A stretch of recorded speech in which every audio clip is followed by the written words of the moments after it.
सभी को जय श्री कृष्णा। तो श्री कृष्ण जी कहते हैं कि मेहनत ही सच्ची भक्ति है और मेहनत से हर कोई सफलता ली जा सकती है। अगर हम मेहनत करेंगे तो अपनी सफलता बिल्कुल ही निश्चित है। तो स्टार्ट करते हैं वही नेक्स्ट चैप्टर। तो अपना जो नेक्स्ट चैप्टर होने वाला है वो है मैकेनिकल प्रॉपर्टीज ऑफ फ्लूइड, कि फ्लूइड की हम मैकेनिकल प्रॉपर्टीज के बारे में पढ़ेंगे। इससे पहले चैप्टर में जो हमने पढ़ा है वो था सॉलिड्स के बारे में, कि सॉलिड्स की प्रॉपर्टी क्या क्या होती हैं ये सब। ठीक है, अब जो हम पढ़ेंगे वो है मैकेनिकल प्रॉपर्टीज ऑफ फ्लूइड्स। इसमें हम फ्लूइड वाले चैप्टर को डिटेल में पढ़ेंगे। तो देखो स्टार्ट करते हैं। सबसे पहली चीज़ जो आती है अपने पास में वो है फ्लूइड, कि फ्लूइड क्या होता है। इंट्रोडक्शन से स्टार्ट करते हैं। ठीक है बेटा, चैप्टर थोड़ा सा बड़ा है, छोटा चैप्टर नहीं है। डिटेल में इस चैप्टर को पढ़ेंगे। इस चैप्टर को यहाँ से पढ़ने के बाद में आपकी एक भी चीज़ मिस नहीं रहेगी, सारी की सारी चीज़ें क्लियर हो जाएंगी। जहाँ से भी क्वेश्चन ट्राई करोगे सारे के सारे क्वेश्चन लगेंगे। ठीक है, तो फ्लूइड क्या होता है? फ्लूइड वो सब्सटेंस है जो फ्लो कर सकते हैं। ठीक है, फ्लूइड का मतलब है substance, substance that can flow, that can, ऐसे सब्सटेंस जो फ्लो कर सकते हैं। कौन कौन से सब्सटेंस फ्लो करते हैं? एक तो बेटा लिक्विड है और एक गैस है। ये दोनों ऐसे सब्सटेंस है जो फ्लो करते हैं। तो इस चैप्टर में हम लिक्विड और गैसेस के बारे में ही पढ़ेंगे। गैस के बारे में तो ज़्यादा नहीं पढ़ेंगे क्योंकि गैस तो इससे अगले वाले चैप्टर में भी डिटेल में पढ़ी जाएगी।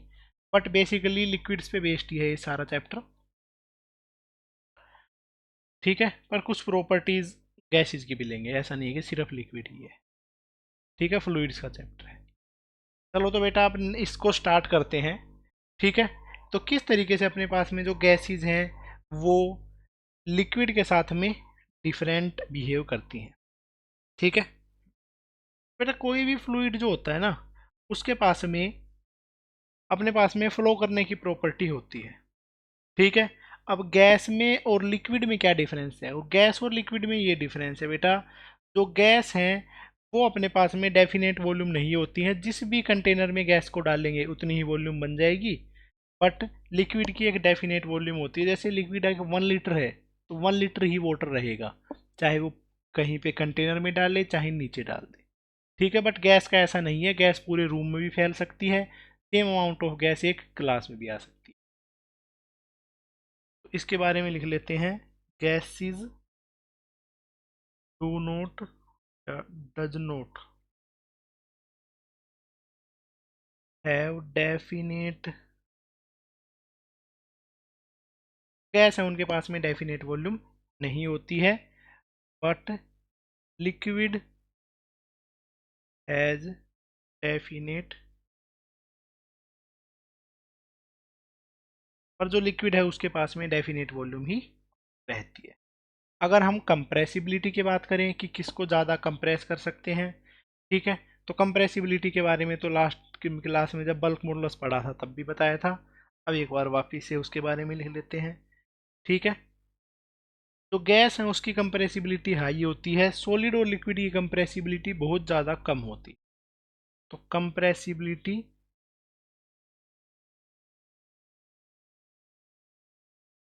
ऑफ सॉलिड्स एंड लिक्विड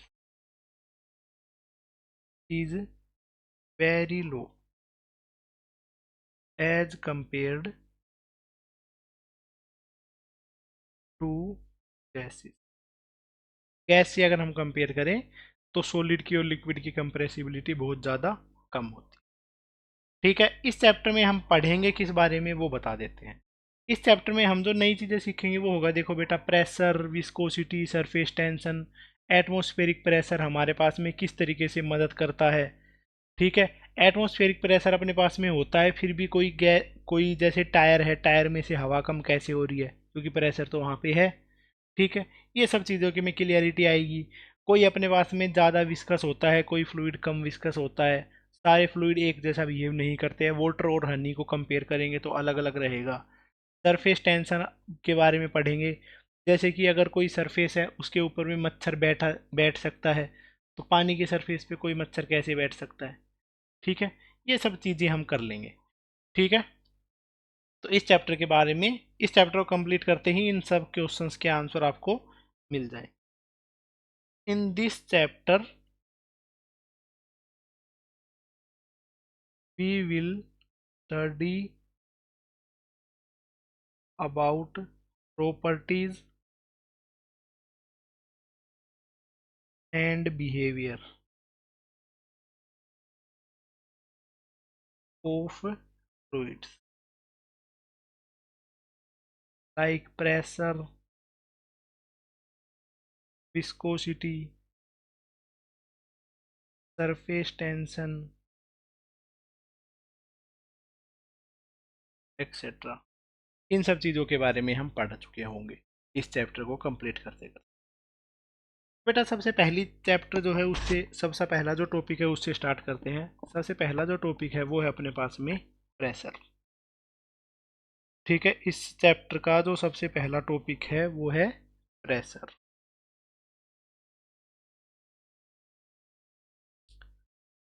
ठीक है, प्रेशर के बारे में बेटा हमने पहले भी थोड़ा बहुत पढ़ा हुआ है क्लास 9th में।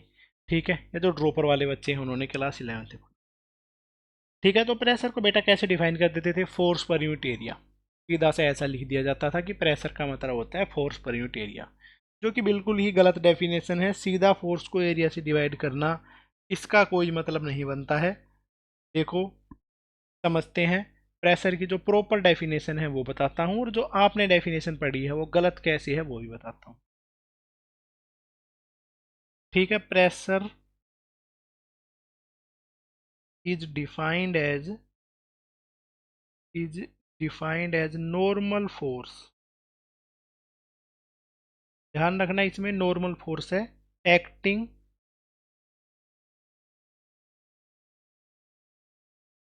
पर unit area of a surface. ठीक है, इसको डिफाइन किया जाता है कि नॉर्मल फोर्स कितना लग रहा है पर यूनिट एरिया पे।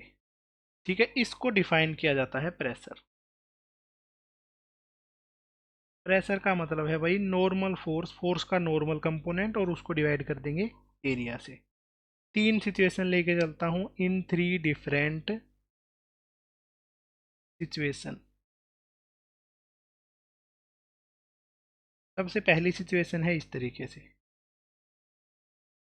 ये है बेटा एरिया ए। ठीक है, तीनों सिचुएशन अभी ड्रॉ कर लेता हूँ। दूसरी सिचुएशन है और ये है इसकी तीसरी सिचुएशन। पहले केस में जो फोर्स इस पे अप्लीकेबल हो रहा है वो है इस तरीके से। दूसरे केस में जो फोर्स इस पे अप्लाई कर रहे हैं सरफेस पे वो है इस तरीके से। तीसरे केस में जो फोर्स इस पे अप्लाई कर रहे हैं वो है इस तरीके से।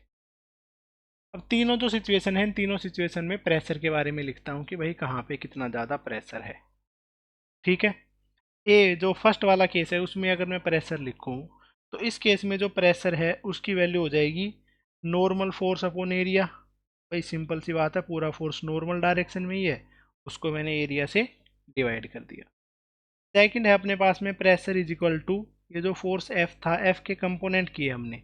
एफ का इधर वाला कंपोनेंट किया तो क्या आया? F cos theta. एफ का इधर वाला कंपोनेंट किया तो आया है एफ साइन थीटा।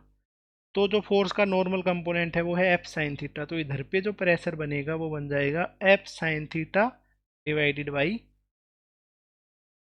ए। ये हो जाता है अपने पास में प्रेशर की वैल्यू। सबसे लास्ट वाले केस में कोई नॉर्मल कंपोनेंट आएगा ही नहीं, इस केस में जो प्रेशर है वो हो जाएगा 0। बेटा ऐसे अगर कोई फोर्स लगाएंगे तो ऑब्वियस सी बात है कोई प्रेशर को क्रिएट नहीं करेगा। इस चीज़ का ध्यान रखना, जो अपने पास में फोर्स अपॉन एरिया वाली डेफिनेशन है वो सही नहीं है। नॉर्मल फोर्स अपॉन एरिया ऐसे करके जो प्रेशर है उसको डिफाइन किया जाएगा। तो इसलिए जो प्रेशर है वो, प्रेशर की जो डेफिनेशन है वो थोड़ी सी इंपॉर्टेंट हो जाती है कि प्रॉपर तरीके से समझने वाली। ठीक है, इस चैप्टर में प्रॉपरली हम प्रेशर से ही पढ़ेंगे। इस चैप्टर में फोर्स की टर्म्स में चीज़ें नहीं पढ़ी जाएंगी। ठीक है, फोर्स की टर्म्स में चीज़ें नहीं पढ़ी जाएंगी, प्रेशर की टर्म्स में चीज़ें पढ़ी जाएंगी। चाहे हम गैस की बात करें, चाहे हम लिक्विड्स की बात करें, दोनों पे फोर्स की टर्म्स में ना पढ़ के प्रेशर की टर्म्स में चीज़ें पढ़ते हैं। चलो तो अब देखो, जब कोई बॉडी है बेटा प्रेशर, हाँ ठीक है, जब कोई बॉडी है बेटा फ्लूइड के अंदर में इमर्ज हो जाती है, तो जो फ्लूइड है वो हर डायरेक्शन में प्रेशर अप्लाई कर रहा होता है, ठीक है, हर डायरेक्शन में फोर्स अप्लाई कर रहा होता है, जिसकी वजह से प्रेशर बन जाता है। When body is emerged into a fluid, then fluid act pressure on every side of body। जो फ्लूइड है बॉडी की हर साइड पे प्रेशर डाल रहा होता है। ऐसे से अपने पास में कोई कंटेनर है, इस कंटेनर में हमने कोई मटेरियल है उसको इसमें डाल दिया है, ऐसे रैंडम सी शेप का मैंने बना दिया है। तो बेटा इधर से एफ फोर्स लगा रहा है, इधर से लिक्विड इसको एफ फोर्स से कंप्रेस कर रहा है, इधर से भी एफ से कर रहा है, इधर से भी, मतलब बहुत सारे जगह पे, छोटी छोटी जगह पे कंटिन्यूसली फोर्स लगाता हुआ रहे, ठीक है। अब हर किसी डायरेक्शन से इसको पुश कर रहा है। अगर मैं फोर्स की बात करूं, इस केस में रीअरेंज करके नेट फोर्स 0 भी बनाया जा सकता है, ठीक है। बट बेटा प्रेशर है, प्रेशर इस वजह से ही हम पढ़ते हैं कि यहाँ पे हर डायरेक्शन से इस बॉडी पे प्रेशर लग ही रहा है। तो प्रेशर को डिफाइन किया जाएगा फोर्स पर यूनिट एरिया। यहाँ पे जो भी फोर्स है वो नॉर्मली फोर्स ही है, ठीक है, और कोई भी छोटा सा एरिया कंसिडर करके चलेंगे तो वो नॉर्मल एरिया हो जाएगा, ठीक है। तो इस तरीके से इधर पे लिखा जाएगा, यहाँ पे प्रेशर की टर्म्स में हम पढ़ा करते हैं। नेक्स्ट है, अगर प्रेशर की मैं एसआई यूनिट के बारे में बात करूं, ठीक है, एसआई यूनिट प्रेशर की क्या हो जाएगी, 1 न्यूटन पर मीटर स्क्वायर, ठीक है। इसका मतलब हो जाता है 1 पास्कल, ठीक है, या पास्कल को लिखा जाता है ये से, ठीक है। पास्कल बेटा एसआई यूनिट ऑफ प्रेशर होती है, ठीक है।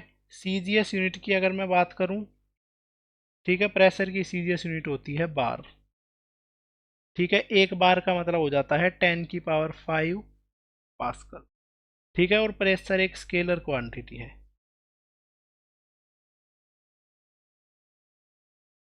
जो प्रेशर है वो अपने पास में एक स्केलर क्वांटिटी है। तो बेटा प्रेशर में देखो अपने पास में क्या पता चला है कि भाई प्रेशर जो है वो एरिया पे डिपेंड करता है, ठीक है। तो अलग अलग एरिया पे डिस्ट्रीब्यूशन के अकॉर्डिंगली प्रेशर जो है वो अलग अलग हो सकता है, सेम ही फोर्स के लिए, ठीक है। अगर तो बेटा इसके अकॉर्डिंगली एक एग्जाम्पल से आपको समझाता हूँ प्रेशर, कि जैसे कि एक अपने पास में हैमर है, ठीक है, भाई नॉर्मल सा हैमर है। इस हैमर को अगर मैं किसी दीवार पे हिट करता हूँ, ठीक है, इस दीवार पे अगर मैं हिट करूँगा तो इस पे दीवार पे ज़्यादा कोई इम्पैक्ट नहीं आएगा। नॉर्मल सा हैमर लिया हमने, उस दीवार पे हिट किया, तो इस पे ज़्यादा कुछ इम्पैक्ट नहीं आएगा। इसी के बजाय में इस सेम हैमर को ही मैंने लिया, ठीक है, और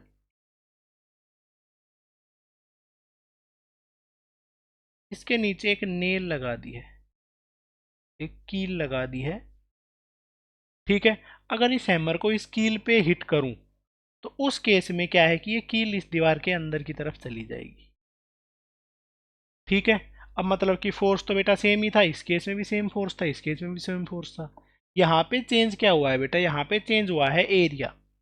पहले केस में जो एरिया था ना वो इतना सा एरिया था, इतना सा एरिया इम्पैक्ट कर रहा था दीवार का, इतने से एरिया पे इम्पैक्ट लग पा रहा था। अभी जो इम्पैक्ट लग रहा है वो सिर्फ इतने छोटे से एरिया पे लग रहा है, ठीक है। अगर छोटे एरिया पे इम्पैक्ट लगेगा इसका मतलब वहाँ पे प्रेशर बहुत ज़्यादा बढ़ जाएगा, और प्रेशर अगर ज़्यादा बढ़ता है तो उससे डैमेज थोड़ा सा ज़्यादा होता है। तो इधर जो इस दीवार पे इस कील से जो हम हिट करते हैं, इस कील के ऊपर हिट करते हैं, तो उधर पे डैमेज ज़्यादा होता है, इस केस में डैमेज कम होता है। तो ये अपने पास में है लॉजिक प्रेशर का, ठीक है। दोनों केस में फोर्स है सेम,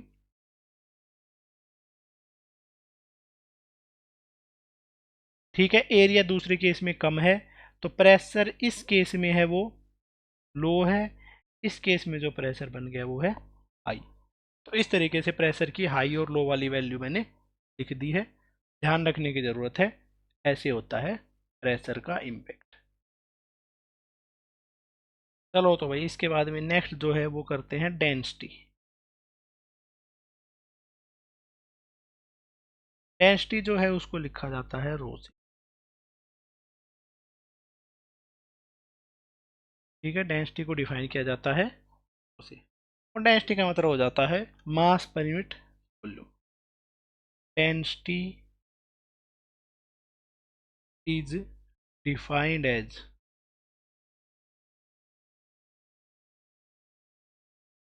मास पर यूनिट वॉल्यूम। ये वॉल्यूम मास डेंसिटी है बेटा, जो हम ऑलरेडी पढ़ चुके हैं। ठीक है, पहले भी इसके बारे में हमने पढ़ा हुआ है, जब मास डिस्ट्रीब्यूशन पढ़ा था ना सेंटर ऑफ मास में, तो उस केस में भी वॉल्यूम मास डेंसिटी को हमने पढ़ा था। देखो तो बच्चों, डेंसिटी जो है उसका जो फॉर्मूला बन गया है वो है मास अपॉन बॉडी का मास अपॉन बॉडी का वॉल्यूम। बस ये होती है डेंसिटी की सिंपल सी यूनिट। एसआई यूनिट की अगर मैं बात करूं, सिंपल सी डेफिनेशन थी। एसआई यूनिट की अगर मैं बात करूं तो होती है केजी पर मीटर क्यूब। सीजीएस यूनिट जो है डेंसिटी की, बेटा वो अपने पास में हो जाएगी ग्राम पर सेंटीमीटर क्यूब या ग्राम पर सीसी। ठीक है, अगर ग्राम पर सीसी और केजी पर मीटर क्यूब इन दोनों को कंपेयर करें, उस केस में इन दोनों का कंपैरिजन क्या बनता है कि 1 ग्राम पर सीसी का मतलब होता है 10⁻³ केजी पर मीटर क्यूब।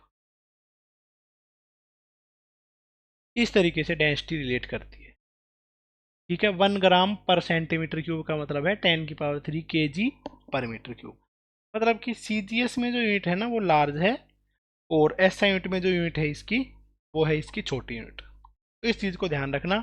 1 ग्राम पर सीसी में गिवन होगी, या ग्राम पर सीसी का मतलब क्या होता है बेटा, इसका मतलब समझ लो ग्राम पर सेंटीमीटर क्यूब या ग्राम पर क्यूबिक सेंटीमीटर, इसलिए उसको ग्राम पर सीसी में लिख देते हैं।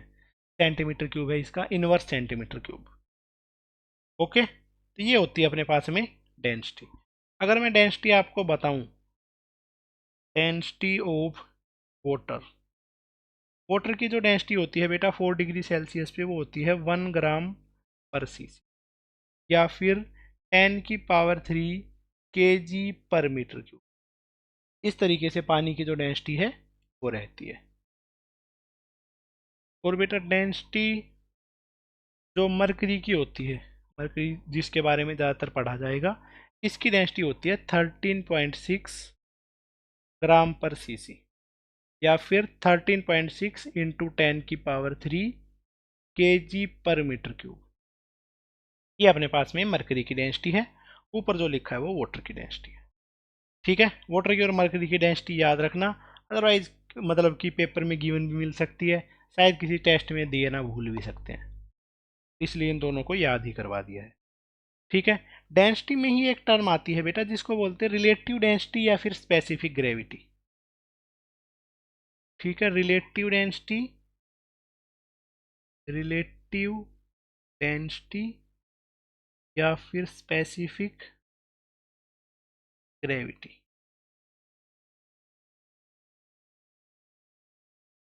ठीक है, दोनों चीज़ों का मतलब सेम ही है, रिलेटिव डेंसिटी या स्पेसिफिक ग्रेविटी का। ठीक है, रिलेटिव डेंसिटी जो है उसका मतलब हो जाता है किसी भी सब्सटेंस की density, density of substance upon density of water at 4 degree Celsius. इसका मतलब ये है कि किसी भी सब्सटेंस की डेंसिटी को वाटर की डेंसिटी से डिवाइड करके लिख देना है। ठीक है, इसका मतलब होगा रिलेटिव डेंसिटी या फिर स्पेसिफिक ग्रेविटी। हेंस क्या बनता है इस चीज़ को लिखने का, वो बता देता हूँ। जैसे कि फॉर एग्जांपल अगर अपने पास में गिवन है कि जो रिलेटिव डेंसिटी है उसकी वैल्यू है 4, इसका मतलब क्या है कि भाई 4 इज इक्वल टू किसी सब्सटेंस की जो रिलेटिव डेंसिटी है वो 4 है, मतलब 4 क्या है कि density of substance upon density of water. But water की डेंसिटी 4 डिग्री सेल्सियस पे क्या होती है, 1 ग्राम पर सीसी, इसका मतलब है उस सब्सटेंस, ठीक है, उस सब्सटेंस की डेंसिटी, इसको इधर ले जाके मल्टीप्लाई करेंगे 1 ग्राम पर सीसी को, तो हो जाएगा 4 ग्राम पर सीसी। तो इसका ये मतलब है कि अगर अपने पास में रिलेटिव डेंसिटी 4 गिवन है, मतलब कि उस सब्सटेंस की जो डेंसिटी है वो गिवन है सीजीएस यूनिट्स में, ठीक है। या ऐसे लिख सकते हैं 4 × 10⁻³ kg/m³।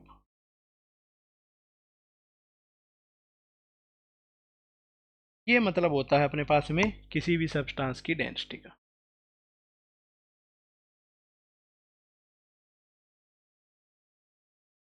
किसी भी सब्सटेंस की रिलेटिव डेंसिटी है उसको गिवन होने का मतलब ये है कि उसकी जो डेंसिटी है वो ग्राम पर सीसी में अपने को गिवन है।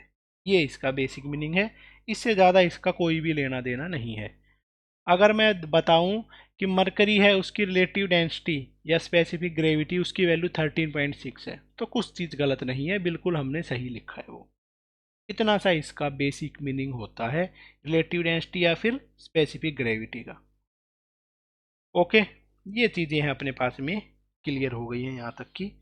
इससे अगला जो है अपना टॉपिक है वो है एटमॉस्फेरिक प्रेशर।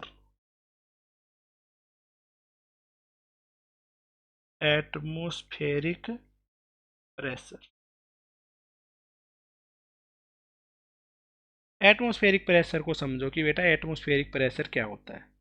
जैसे कि हम कहीं पे भी बैठे हुए हैं, ठीक है, अब यहाँ पे खड़े हुए हैं या बैठे हुए हैं, इसका मतलब क्या है कि अपने ऊपर अर्थ का बहुत ज़्यादा एटमॉस्फेयर है, ठीक है, अपने ऊपर बहुत ज़्यादा किलोमीटर तक, कई हाइट तक अपने ऊपर में गैसेज हैं, ठीक है। अपने ऊपर जो गैसेज हैं वो अपने ऊपर में प्रेशर लग, वो अपने ऊपर में फोर्स लगा रही हैं, ऊपर से नीचे उनका जो वेट है वो अपने ऊपर में लगे जा रहा है, ठीक है, जिसकी वजह से हमें ऊपर से नीचे की डायरेक्शन में प्रेशर फील हो रहा है, ठीक है। तो अपने ऊपर जो प्रेशर फील हो रहा है अर्थ के एटमॉस्फेयर की वजह से, उस प्रेशर को ही बोला जाता है एटमॉस्फेरिक प्रेशर, ठीक है। तो बेटा अगर हम अर्थ को छोड़ के किसी दूसरे प्लेनेट पे चले जाते हैं जहां पे अपने पास में कोई भी प्रेशर नहीं लग रहा है, तो उस केस में जो अपनी हाइट है वो 1 से 2 सेंटीमीटर तक बढ़ जाती है, ठीक है। तो 1 से 2 सेंटीमीटर जो हाइट अपनी घट रही है वो किस वजह से घट रही है बेटा, एटमॉस्फेरिक प्रेशर हमारी हाइट को नीचे की तरफ में मतलब कि कंप्रेस कर रहा है, जिससे हमारी हाइट थोड़ी सी कम हो जा रही है, ठीक है। अपनी जो बोन्स हैं वो अपने पास में पास पास में आ जा रही हैं, जिसकी वजह से अपनी हाइट थोड़ी सी घट जाती है, और ये प्रेशर अपने पे कंटिन्यूसली लग रहा होता है, जिससे कि हमें इसकी फील आनी बंद हो गई है, क्योंकि बचपन से ही इसको इतने से प्रेशर में हम जी रहे हैं। इस वजह से हमें पता नहीं चल पा रहा कि भाई अपने पे प्रेशर भी लग रहा है, ठीक है, पर लग रहा है प्रेशर, ठीक है।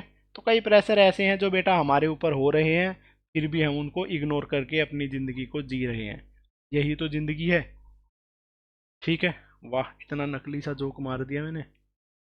चलो तो बेटा करते हैं इसी चीज़ को शुरू। लिखता हूँ इसको, इसके बारे में, it is pressure due to earth atmosphere, ठीक है। अलग अलग हाइट पे अलग अलग रहेगा भाई, हर जगह पे सेम नहीं रहेगा, ठीक है। Change due to weather and elevation, किसी पहाड़ के ऊपर जाएंगे तो थोड़ा सा कम होगा, बहुत ज़्यादा नीचे की तरफ चला जाएंगे थोड़ा ज़्यादा हो जाएगा, इस तरीके से चेंज हो रहा होता है। तो इसकी हम एक एवरेज वैल्यू लेके चलते हैं, जो सी लेवल है उस पर कितना प्रेशर होगा। एट सी लेवल, समुंदर का जो लेवल है उस पे जो प्रेशर है एटमॉस्फेरिक प्रेशर, उसकी वैल्यू होती है 1.013 इंटू 10⁵ पास्कल। ये होता है सी लेवल पे जो अपने पे प्रेशर लग रहा है उसकी वैल्यू। तो इतना सा प्रेशर सी लेवल पे हमारे ऊपर लग रहा होता है, ठीक है। अब बेटा एटमॉस्फेरिक प्रेशर है, उसको हमने लिख दिया है। कोई भी जो प्रेशर होता है ना उसको हम दो तरीके से मेजर करते हैं, ठीक है। एक तो होता है एब्सोल्यूट प्रेशर, एक होता है गेज प्रेशर। तो उन दोनों प्रेशर के बारे में भी लिखते हैं कि भाई कैसे एब्सोल्यूट प्रेशर को मेजर किया जाएगा, कब मेजर किया जाएगा गेज प्रेशर को, ठीक है। तो एब्सोल्यूट प्रेशर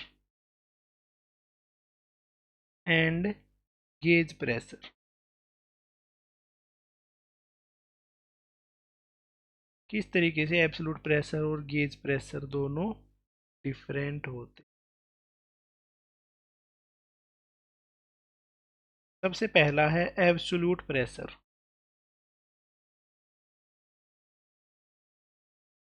जो अपने पास में एग्जैक्ट वैल्यू होती है किसी भी प्रेशर की, उस प्रेशर को बोला जाएगा absolute pressure. Exact value of pressure, किसी भी जगह पे जो प्रेशर लग रहा है उसकी बिल्कुल एग्जैक्ट वैल्यू, उसको बोला जाएगा एब्सोल्यूट प्रेशर। ठीक है, नेक्स्ट है गेज प्रेशर।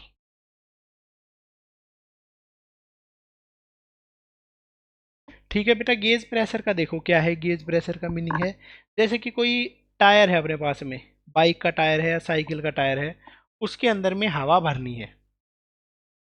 तो उसके अंदर में हवा भरने के लिए हमें उसको प्रेशर देना होता है, प्रेशर की वजह से उसमें हवा भर जाती है। ठीक है, अब उसमें जो प्रेशर बढ़ रहा है उस प्रेशर को बोला जाता है गेज प्रेशर, क्योंकि उस पर एटमॉस्फेरिक प्रेशर तो उस पर लग ही रहा है। ठीक है, एटमॉस्फेरिक प्रेशर तो उस पर लग ही रहा है उस टायर पे, पर एटमॉस्फेरिक प्रेशर से भी थोड़ा सा ज़्यादा प्रेशर होता है टायर के अंदर की तरफ में। ठीक है, तो वो जितना एक्स्ट्रा प्रेशर है एटमॉस्फेरिक प्रेशर से, बस उतने से प्रेशर को ही हम मेजर करते हैं, तो उसको बोला जाता है गेज प्रेशर। मतलब एटमॉस्फेरिक प्रेशर से कितना सा एक्स्ट्रा प्रेशर है। ठीक है, तो इसको लिखते हैं द एक्स्ट्रा और excess pressure then atmospheric pressure.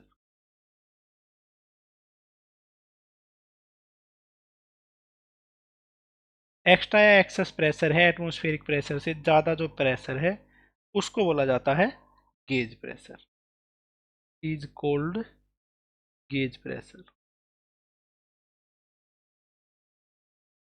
इसको ही बोलेंगे गेज प्रेशर।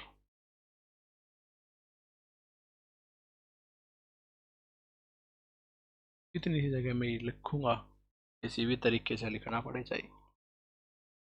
ओके, तो बेटे एवरेज वैल्यू लिखते हैं। सॉरी, एवरेज वैल्यू थोड़ी लिखनी है, अभी तो गेज वैल्यू लिखनी। बेटा गेज प्रेशर है, गेज प्रेशर है, उसका फॉर्मूला क्या बन जाता है, जो अपने पास में एब्सोल्यूट वैल्यू ऑफ प्रेशर थी उस प्रेशर में से एटमॉस्फेरिक प्रेशर को घटा दिया, तो ऐसे करके आता है अपने पास में गेज प्रेशर। गेज प्रेशर है मतलब कि जो एग्जैक्ट वैल्यू ऑफ प्रेशर है, एब्सोल्यूट प्रेशर जिसको बोलते हैं, उसमें से एटमॉस्फेरिक प्रेशर कम कर दिया, तो एटमॉस्फेरिक प्रेशर से कितना सा एक्स्ट्रा प्रेशर लगाया है उसकी वैल्यू ऐसे निकल के आती है। ओके, जो एब्सोल्यूट प्रेशर है, absolute pressure can be positive और जीरो। एब्सोल्यूट प्रेशर जो है वो पॉजिटिव हो सकता है या जीरो हो सकता है। ठीक है, एब्सोल्यूट प्रेशर कभी भी नेगेटिव नहीं होगा। ठीक है, या तो वही फोर्स लगेगा तो प्रेशर बनेगा, या तो नहीं लगेगा तो नहीं बनेगा। ठीक है, नेगेटिव फोर्स जैसा इसमें कोई भी सिनेरियो नहीं होता है। पर अगर मैं गेज प्रेशर की बात करूं, गेज प्रेशर वो अपने पास में एटमॉस्फेरिक प्रेशर से अगर ज़्यादा हुआ, सॉरी, एब्सोल्यूट प्रेशर अगर एटमॉस्फेरिक प्रेशर से ज़्यादा हुआ, ठीक है, या उससे कम हुआ, उसके अकॉर्डिंगली इसकी वैल्यू डिफाइन करी जाती है। तो gauge pressure can be positive, negative और जीरो। तो गेज प्रेशर है वो पॉजिटिव, नेगेटिव या जीरो हो सकता है। ऐसे होता है अपने पास में एब्सोल्यूट प्रेशर और गेज प्रेशर है उनके बीच का डिफरेंस। चलो नेक्स्ट करते हैं। ठीक है, प्रेशर अपने पास में किस किस तरीके से वेरी करता है, ग्रेविटी की वजह से प्रेशर कैसे चेंज होता है, ये चीज़ें हम लिखने वाले हैं। ठीक है, ये जो टॉपिक है वो है variation of pressure with depth. वे प्रेशर के डेप्थ में जाते जाते कैसे चेंज हो रहा है, and pressure due to gravity या pressure due to weight. Weight की वजह से किस तरीके से प्रेशर होता है, कैसे प्रेशर चेंज होता है।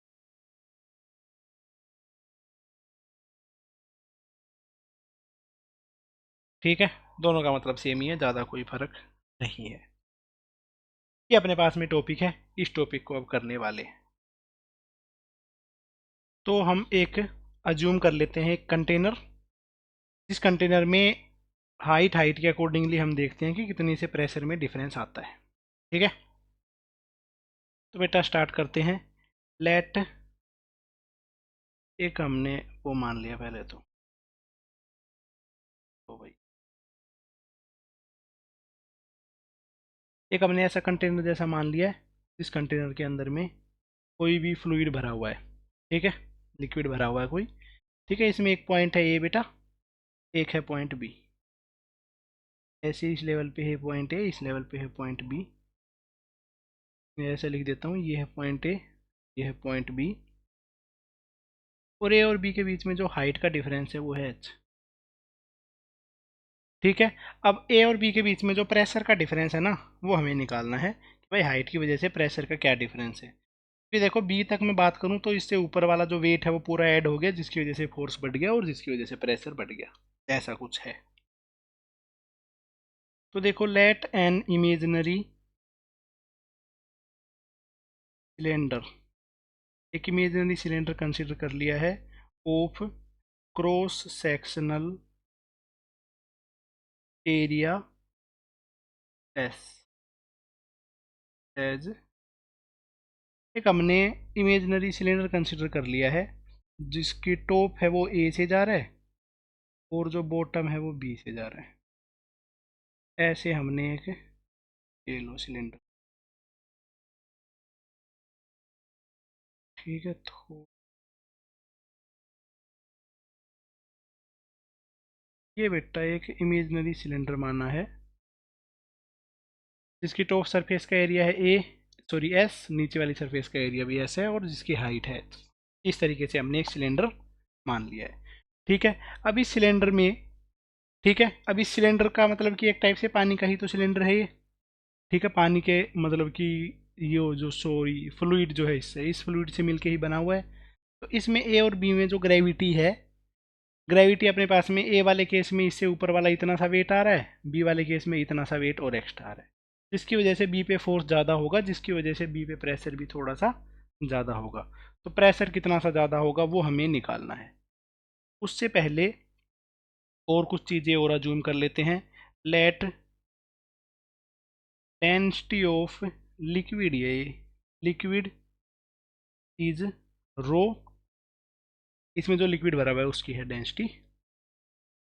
ठीक है, इसका मैं फ्री बॉडी डायग्राम बना रहा हूँ, free body diagram F B D of cylinder. Cylinder का अगर मैं फ्री बॉडी डायग्राम बनाऊँ तो इस तरीके से है बेटा ये सिलेंडर। ठीक है, सिलेंडर के ए वाले फेस पे जो प्रेशर है वो है पी ए।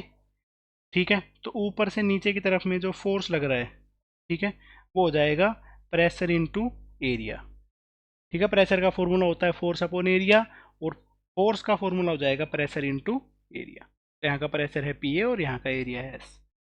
ठीक है, नीचे वाले फेस पे जो वाटर ऊपर की तरफ फोर्स लगा रहा है इसके प्रेशर की वजह से, उसकी वैल्यू हो जाएगी पी बी इंटू यहाँ का एरिया। साथ साथ में बेटा अभी ये जो है इसके सेंटर ऑफ मास पे इसका वेट भी लग रहा होगा, इसका जो वेट है वो होगा mg। ठीक है, ये बन गया इसका फ्री बॉडी डायग्राम। अब क्योंकि ये इमेजिनरी सिलेंडर है, ये रेस्ट पे ही है, ये मूव नहीं कर रहा है। ठीक है, एट इक्विलिब्रियम, इक्विलिब्रियम में जितना अपवार्ड फोर्स है उतना ही डाउनवर्ड फोर्स। अपवार्ड वाला फोर्स लिखता हूँ P B S is equal to, downward में है एक तो M G plus P A into S, pressure at A into S plus M G. दोनों को मैंने आगे पीछे लिख दिया है, कोई दिक्कत वाली बात नहीं है। ठीक है, pressure at B into S, pressure at A into S. M जो है मास, मास को लिखा जा सकता है बेटा डेंसिटी इंटू वॉल्यूम। ठीक है, P A into S plus density, इसकी जो वॉल्यूम है वो हो जाएगी यहाँ का एरिया इंटू ये हाइट। तो एरिया जो है वो है एस और यहाँ की हाइट है एच इंटू जी। ठीक है, एस से अपने पास में एस को कॉमन लेके कैंसिल कर दिया है, क्योंकि लेफ्ट साइड में भी एस है और राइट साइड में भी एस। तो एस को कॉमन लेके जब हम कैंसिल कर देंगे तो आ जाएगा pressure at B is equal to pressure at A plus rho ji H. तो बी वाला जो पॉइंट है ना बेटा, उसके ऊपर जो प्रेशर है वो ज़्यादा आ गया है ए वाले पॉइंट के प्रेशर से। तो कोई भी लिक्विड है ना, उसमें जैसे जैसे हम ऊपर से डेप्थ में जाते जाएंगे तो अपने पास में जो प्रेशर है वो बढ़ता चला जाएगा। ठीक है, अब यहाँ पे ए से लेकर बी तक जाने में प्रेशर कितना सा बढ़ गया है, रो जी एच। दोनों के बीच में जो प्रेशर डिफरेंस है P B minus P A, उसकी वैल्यू आ गई है रो जी एच। तो हाइट की वजह से तो प्रेशर में डिफरेंस आया है, pressure due to depth, depth मान लो चाहे हाइट मान लो, प्रेशर ड्यू टू डेप्थ जो बना है उसकी वैल्यू आ जाती है रो जी एच। ठीक है, तो इस चीज़ को हमेशा ही याद रखना, जैसे जैसे हम एच डेप्थ में जाते जाएंगे तो प्रेशर रो जी एच से बढ़ता हुआ चला जाएगा। बस इतना सा इस चीज़ का मतलब है। ठीक है, और किसी चीज़ पे प्रेशर डिपेंड नहीं करता है, डेंसिटी पे, जी पे और हाइट पे। और ये प्रेशर जो एक्स्ट्रा प्रेशर हुआ है वो किस वजह से हुआ है, वो इससे ऊपर वाले फ्लूइड के वेट की वजह से। ठीक है, तो ऐसे भी बोल सकते हैं प्रेशर ड्यू टू डेप्थ या प्रेशर ड्यू टू वेट। ठीक है, अगर मैं इसका ग्राफ बनाना चाहूँ तो ग्राफ भी बना सकता हूँ। ठीक है, यहाँ पे है प्रेशर, यहाँ पे है डेप्थ, तो मैं एच से लिख रहा हूँ। ठीक है बेटा, जब कोई भी डेप्थ नहीं थी वहाँ पे प्रेशर था ए, और जैसे जैसे डेप्थ में जाते हैं तो प्रेशर बढ़ता जाता है। ठीक है, तो पानी में जैसे जैसे नीचे की डायरेक्शन में जाते जाएंगे तो अपने पास में जो प्रेशर है वो इंक्रीज होता हुआ चला जाएगा। ये है प्रेशर का वेरिएशन डेप्थ के साथ में। और प्रेशर किसी भी चीज़ पे डिपेंड नहीं करता है। नेक्स्ट इसमें आता है हाइड्रोस्टैटिक पैराडॉक्स। हाइड्रोस्टैटिक पैराडॉक्स का मतलब है, अगर कोई अपने पास में पानी है वो रुका हुआ है, हाइड्रो का मतलब है बेटा पानी, स्टैटिक का मतलब है रुका हुआ, पैराडॉक्स से मतलब कि इसका कोई एक नियम टाइप समझ लो। ठीक है, तो इसमें देखो क्या है कि अगर हमने 3 कंटेनर ले लिए हैं, एक कंटेनर ऐसी शेप में है, एक कंटेनर है ऐसी शेप में, ठीक है, और एक कंटेनर है ऐसी शेप।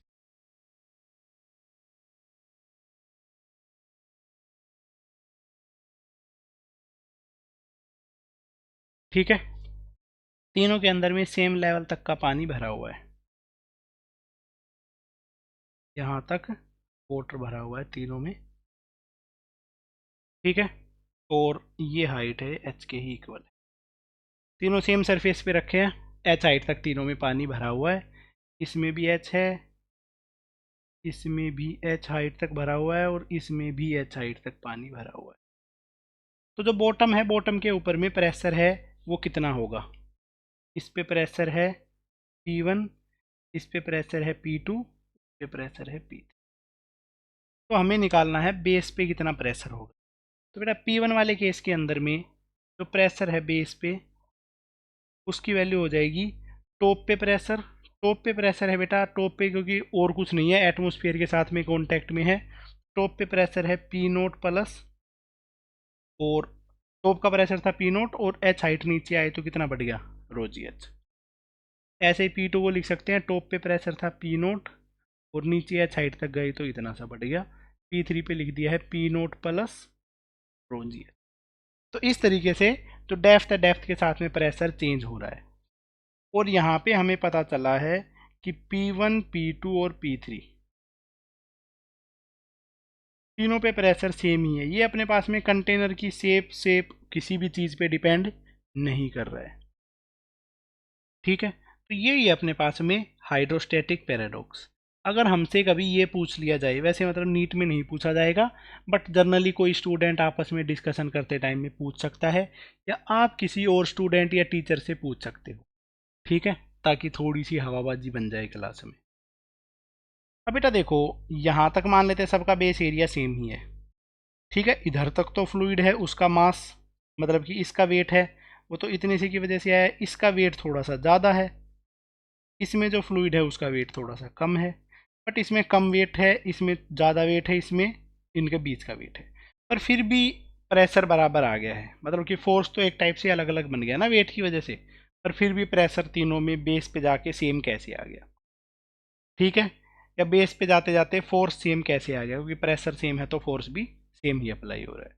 वो चीज़ कैसे हो सकती है बेटा, ये चीज़ ऐसे हो सकती है कि यहाँ पे है ना, ये वाली जो सरफेस है, ये वाली सरफेस ऐसे नॉर्मल अप्लाई कर रही होगी, नॉर्मल का एक कंपोनेंट ऊपर की तरफ आएगा, एक इधर आएगा, इस वाली नॉर्मल का एक ऊपर आएगा, एक इधर आएगा, तो ये वाला जो कंपोनेंट है वो वेट को कुछ बैलेंस कर रहा होगा, मतलब हर जगह से मिला के, जिससे कि प्रेशर को उतना ही बन सके। यहाँ पे इसका जो नॉर्मल है उसका कंपोनेंट नीचे की तरफ आएगा, जो वेट वाले कंपोनेंट को बढ़ा के इसके बराबर बैलेंस कर देगा। ये है उसका लॉजिक, ठीक है। एडवांस वाले बच्चों के लिए थोड़ा बहुत काम का हो सकता है वो। The pressure at same level of liquid must be same independent of shape and size of container. ये होता है बेटा अपने पास में हाइड्रोस्टैटिक पैराडॉक्स, ठीक है। प्रेशर जो है सेम लेवल पे लिक्विड में वो सेम रहेगा, और शेप साइज और कंटेनर पे डिपेंड नहीं करेगा, ठीक है। तो ये है हाइड्रोस्टैटिक पैराडॉक्स, इस चीज़ को याद रखना। इससे आगे करते हैं, देखो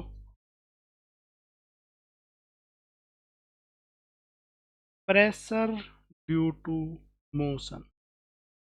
अगर कोई अपने पास में कंटेनर है वो मोशन में है, तो उस केस में कैसे प्रेशर में चेंज आएगा और उस केस में कितना सा प्रेशर बनेगा, ये अपने पास में है अगला कंसेप्ट, ठीक है। कि अगर मोशन में रखते हैं तो अपने पास में कैसा कुछ सिनेरियो रहेगा। तो बेटे एक सेकंड,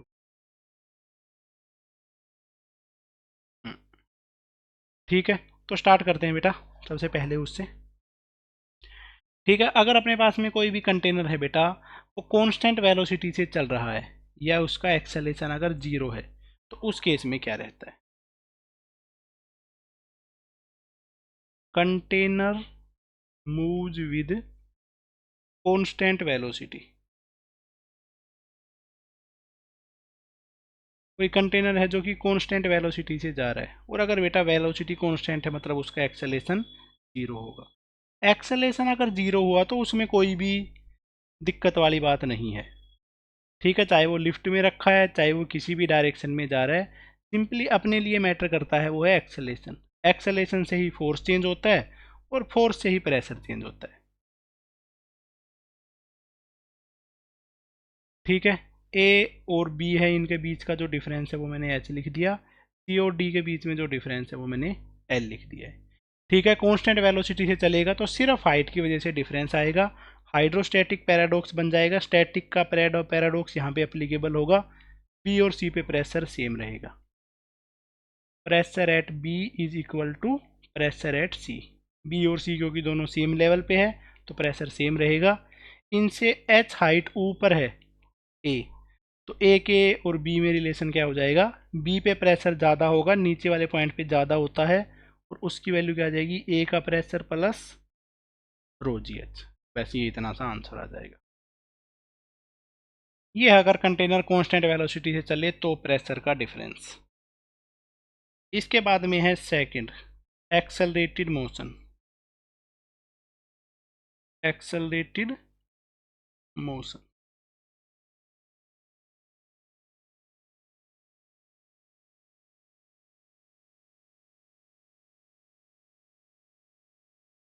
अगर कोई एक्सेलरेटेड मोशन से चल रहा है तो देखो उसमें क्या कंसेप्ट यूज होगा।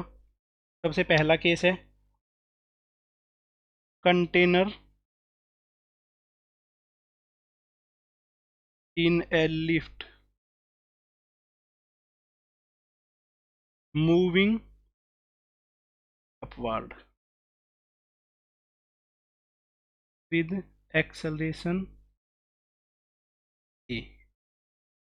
कोई कंटेनर है किसी लिफ्ट में रखा हुआ है और लिफ्ट ऊपर की तरफ जा रही है ए एक्सेलेरेशन से, तो उस केस में क्या प्रेशर का सिनेरियो होगा, ये हम निकालने वाले हैं।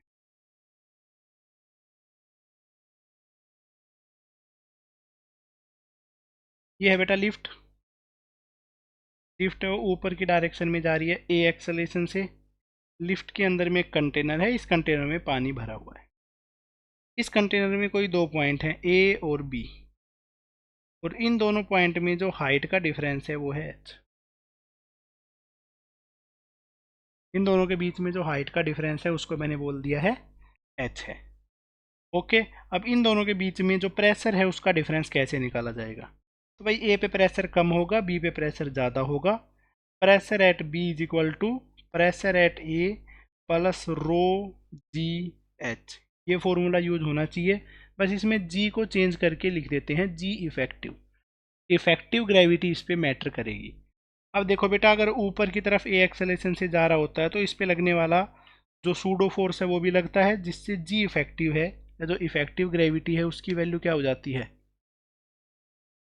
ऊपर की तरफ जा रहा हो तो ए प्लस जी या जी प्लस ए, ये बन जाती है इफेक्टिव ग्रेविटी। ऐसे इसका प्रेशर का डिफरेंस है वो निकाला जा सकता है। Pressure at B minus pressure at A is equal to rho G plus A into H. ठीक है, फ्री बॉडी डायग्राम से भी इस चीज़ को एक्सप्लेन कर सकते हैं, सूडो फोर्स लगेगा बस, उससे आंसर आ जाएगा। ठीक है, बट हमें सिर्फ याद ही रखना है तो इसलिए इसका डेरिवेशन नहीं लिख रहे हैं, बोर्ड में तो है भी नहीं। ठीक है, नेक्स्ट है कि अपने पास में in a lift container, container in a lift accelerating downward. Container है किसी लिफ्ट में रखा हुआ है और जो कि डाउनवर्ड डायरेक्शन में एक्सेलरेट कर रही है।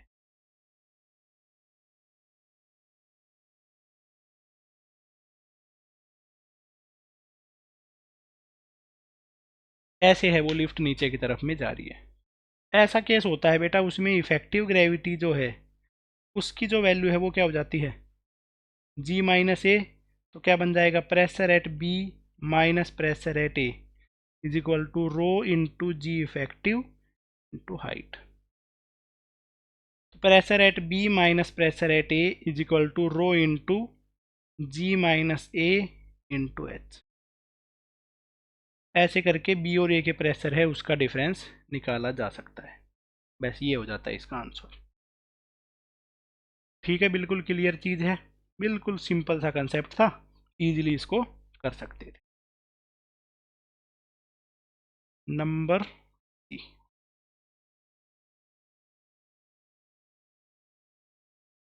Accelerating horizontally. कोई अपने पास में कंटेनर है वो सिर्फ हॉरिजॉन्टल एक्सेलरेशन कर रहा है, तो उस केस में क्या एक्सेलरेशन रहेगा। ठीक है, ग्रेविटी का इफेक्ट यहाँ पे नहीं लेके चल रहे हैं। ठीक है बेटा, तो इधर पे लिख लेना जीरो ग्रेविटी, मतलब हाइट भी सेम ही लेके चलेंगे, वैसे भी जीरो ही आना था, बट बिना ग्रेविटी के भी अगर हम करना चाहें, क्योंकि सिर्फ ये एक कंसेप्ट हम करने वाले हैं, इसके बाद में ग्रेविटी को ऐड भी करके वो क्वेश्चन लिख लिया करेंगे। ठीक है, कि देखो एक अपने पास में इस तरीके से है कंटेनर। ठीक है, और कंटेनर को मैंने टायर लगा दिए हैं और कंटेनर इस डायरेक्शन में जा रहा है ए एक्सेलेरेशन से। इसके अंदर में जो पानी है वो भरा हुआ है। इसमें हमें इन दो पॉइंट पे, एक पॉइंट है ए और बी, दो पॉइंट मान लिए हैं, ये ए है ये है बी।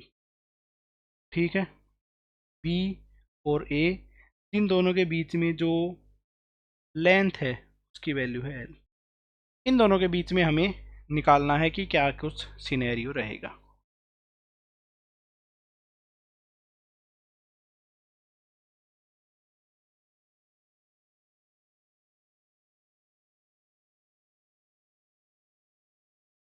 तो ऐसा कुछ सिनेरियो कंसिडर करने के लिए हम एक इमेजनरी सिलेंडर मान के चलते थे, क्योंकि पहले भी ऐसा हमने माना हुआ है। ठीक है, लेट एन इमेजनरी सिलेंडर, ठीक है, जिसका बेस और जो है वो ए और बी से है। ठीक है, अब ये जो सिलेंडर है बेटा, इस सिलेंडर का फ्री बॉडी डायग्राम मैं बनाऊंगा। ठीक है, इस सिलेंडर का अगर मैं फ्री बॉडी डायग्राम बनाऊं तो इसमें क्या है कि देखो, इस तरफ से जो प्रेशर इस पे लग रहा है और इस तरफ से जो प्रेशर लग रहा है, ठीक है, इस तरफ से जो प्रेशर लग रहा है वो है प्रेशर एट बी, इस तरफ से जो लग रहा है वो है प्रेशर एट ए। बट हम प्रेशर को नहीं लिख सकते हैं, हम तो फोर्स को लिख सकते हैं फ्री बॉडी डायग्राम में। तो इसके एरिया से मल्टीप्लाई कर दिया, imaginary cylinder of area S, area से मल्टीप्लाई कर दिया। अब क्योंकि आगे की डायरेक्शन में ए से एक्सेलरेट कर रहा है, इसका मतलब इस पर सूडो फोर्स लग रहा होगा, और सूडो फोर्स लगेगा इस पर बैकवर्ड डायरेक्शन में। और सूडो फोर्स क्या होगा, इस सिलेंडर का मास इनटू इसका एक्सेलरेशन। अब क्योंकि अंदर की फ्रेम में इसको सोल्व कर रहे हैं, सूडो फोर्स क्योंकि लगा रहे हैं, तो अंदर की फ्रेम में तो ये रेस्ट पे रहेगा, तो इस पे लगने वाले सारे फोर्स बैलेंस्ड है। तो जितना राइट में फोर्स है उतना ही लेफ्ट में फोर्स है। राइट वाला जो फोर्स है वो लिखते हैं, देखो पी बी एस, ये है बेटा एक राइट में, ठीक है, ये है राइट में, ये दोनों है लेफ्ट में, is equal to P A S plus M into A. P A S mass है, मास को मैं लिखता हूँ डेंसिटी इंटू वॉल्यूम। डेंसिटी, इसकी जो वॉल्यूम है वो बन जाएगी इसका एरिया इंटू इसकी लेंथ, और ए से मल्टीप्लाई कर दिया।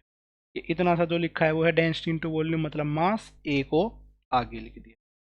तो एस को कॉमन लेके कैंसिल कर देंगे, तो पी बी ये बचेगा, पी ए ये बचेगा, रो ए एल। तो ऐसा अगर कोई केस आता है अपने पास में, ठीक है, ऐसा अगर कोई केस आता है, उस केस में अगर वो राइट डायरेक्शन में एक्सेलरेट कर रहा है, ठीक है, तो उसमें जैसे जैसे पीछे की डायरेक्शन में जाते जाएंगे तो प्रेशर बढ़ता हुआ चला जाएगा। ठीक है, बी वाले पॉइंट पे प्रेशर ज़्यादा होगा, ए वाले पॉइंट पे प्रेशर कम होगा, और बी पे जो प्रेशर होगा वो जाएगा pressure at A plus rho A L. तो पहले रो जी एच आता था, वो यहाँ पे आएगा रो ए एल। ये अपने पास में हो गया है इस चीज़ का आंसर। ये हॉरिजॉन्टल एक्सेलेरेशन की वजह से है, एक अपने पास में हाइट की वजह से आता है। बस ये दो चीज़ें हमें ध्यान रखनी है। ठीक है, इस पे बेस्ट एक अपने पास में सिनेरियो आता है, a fluid in accelerating vehicle। कोई अगर एक्सेलरेटिंग व्हीकल है, उसके अंदर में कोई फ्लूइड रखा हुआ है बेटा, उसकी वजह से वो फ्लूइड है वो किस तरीके से शेप ले लेगा, कैसे कुछ उसमें सिनेरियो बनेगा।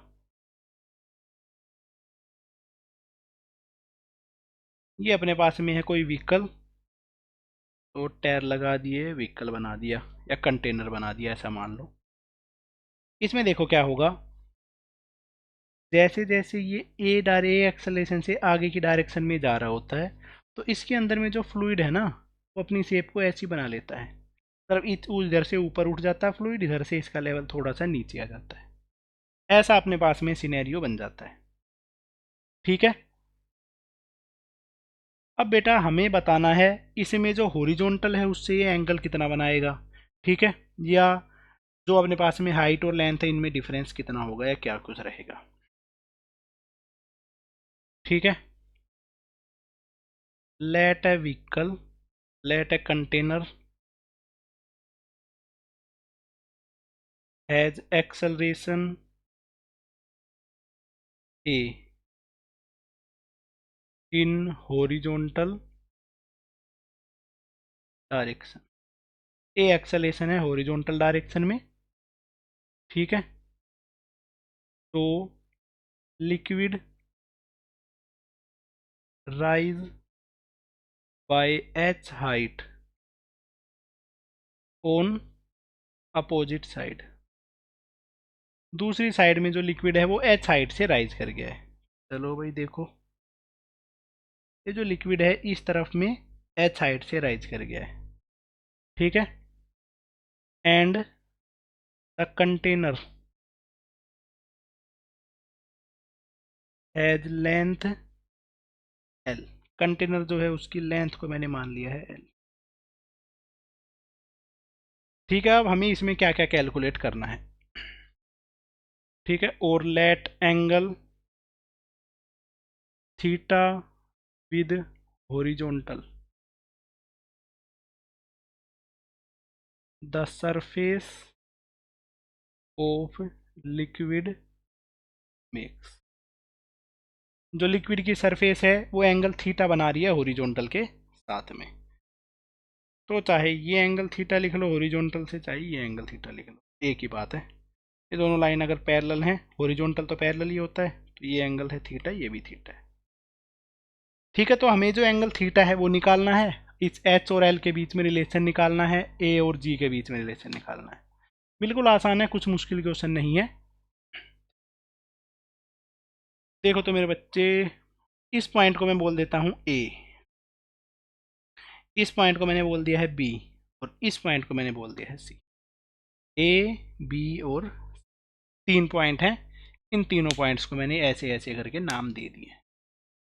ठीक है, ए वाला है वो तो बेटा डायरेक्ट एटमॉस्फेयर के कांटेक्ट में है, तो ए वाले पॉइंट पे जो प्रेशर है वो रहेगा पी नोट।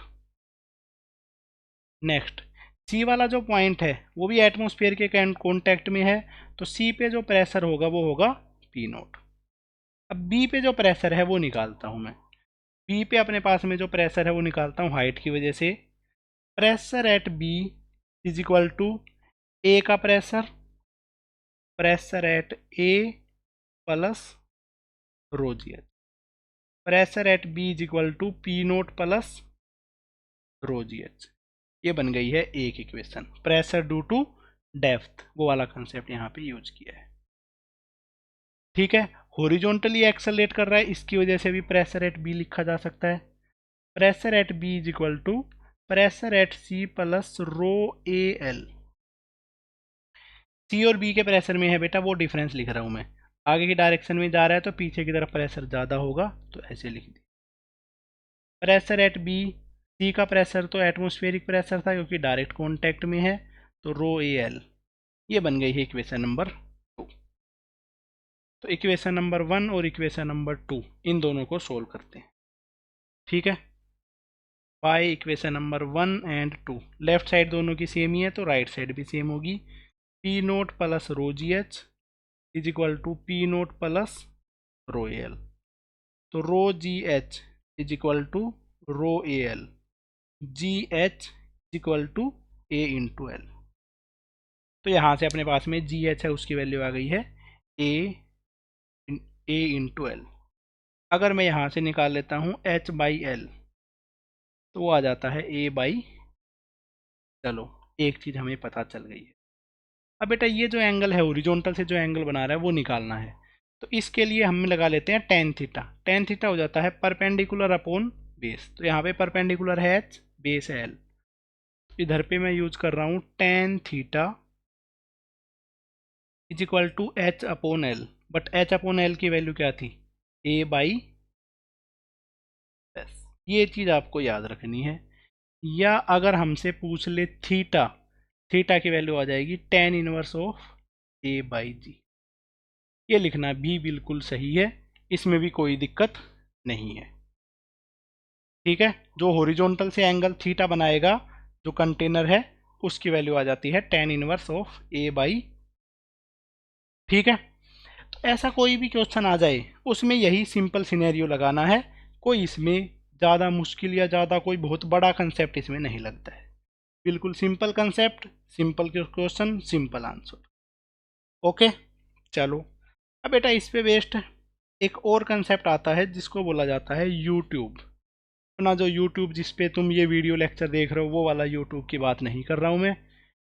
ठीक है बेटा, यूट्यूब से याद आ गया, इसके जो नोट्स हैं वो अपने टेलीग्राम चैनल पे मिल जाएंगे, और वीडियो तो यहाँ पे आती रहेंगी। सिलेबस अपना कंप्लीट हो जाएगा धीरे धीरे, धीरे धीरे नहीं जल्दी जल्दी कंप्लीट हो जाएगा। क्लास में तुम पढ़ोगे उससे पहले यहीं पे पढ़ चुके होगे।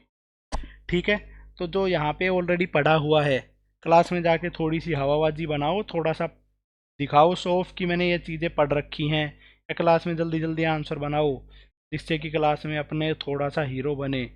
ठीक है। क्लास में हीरो कैसे बने, टॉप 3x। ठीक है। रिया के सामने आवाजी कैसे दिखाएं, टॉप 3x। क्लास क्रश को कैसे पटाएं, टॉप 3x।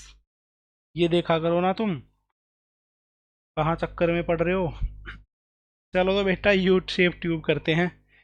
यू ट्यूब, इसका पूरा नाम होता है यू शेप्ड ट्यूब।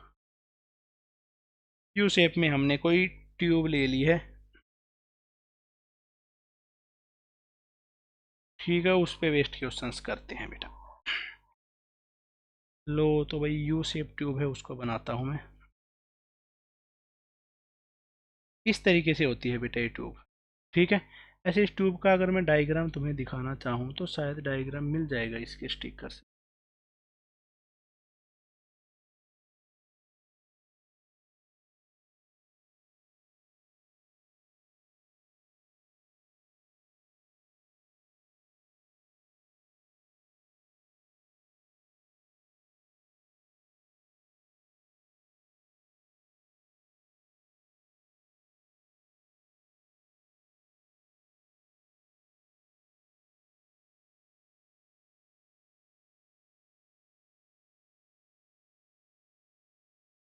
पता नहीं भाई इनको फिजिक्स से क्या तकलीफ है, बाकी सब की चीज़ें बनाई हुई हैं। विक्कर विक्कर केमिस्ट्री का सब कुछ बना रखा है, फिजिक्स का ना है इसमें कुछ भी। कोई नहीं तो बेटा हमें खुद भी तो बनानी आती है। ये लो भाई ये यू शेप ट्यूब बना दी। ऐसी सी ट्यूब होती है बेटा।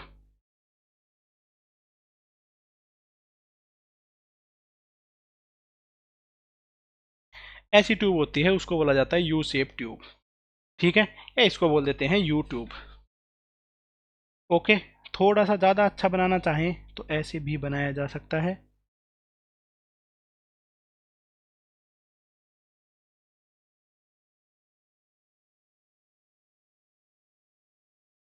ठीक है बेटा, इक्विलिब्रियम की जब सिचुएशन होगी ना, उस केस में ही ये चीज़ें पूछी जाया करेंगी। ऐसे यू शेप ट्यूब है, इस पे बेस चलो लगे हाथ एक क्वेश्चन ही कर लेते हैं। इसमें लेफ्ट साइड में ऐसे ऐसे कोई पानी जैसा कुछ भरा हुआ है, ओ भाई, ठीक है।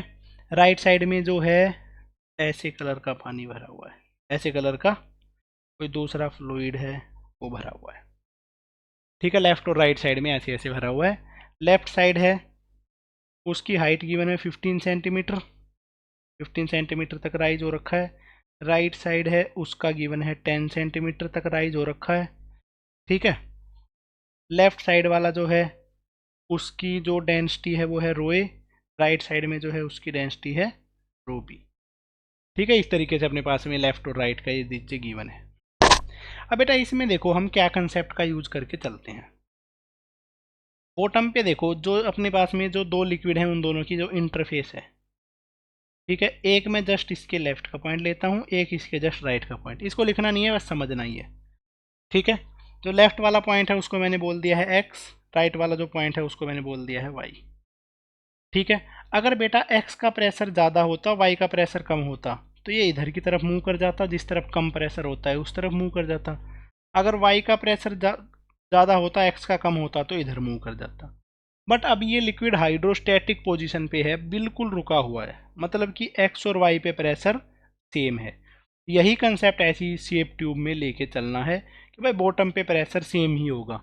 ये चीज़ हमने ऑलरेडी हाइड्रोस्टैटिक पैराडॉक्स में भी पढ़ी हुई है, तो कोई दिक्कत वाली बात नहीं है। एक्स और वाई दोनों का प्रेशर सेम है, pressure at X is equal to pressure at Y. X वाले केस में, ठीक है, एक्स वाले का प्रेशर है वो मैं निकालता हूँ, एक्स का प्रेशर।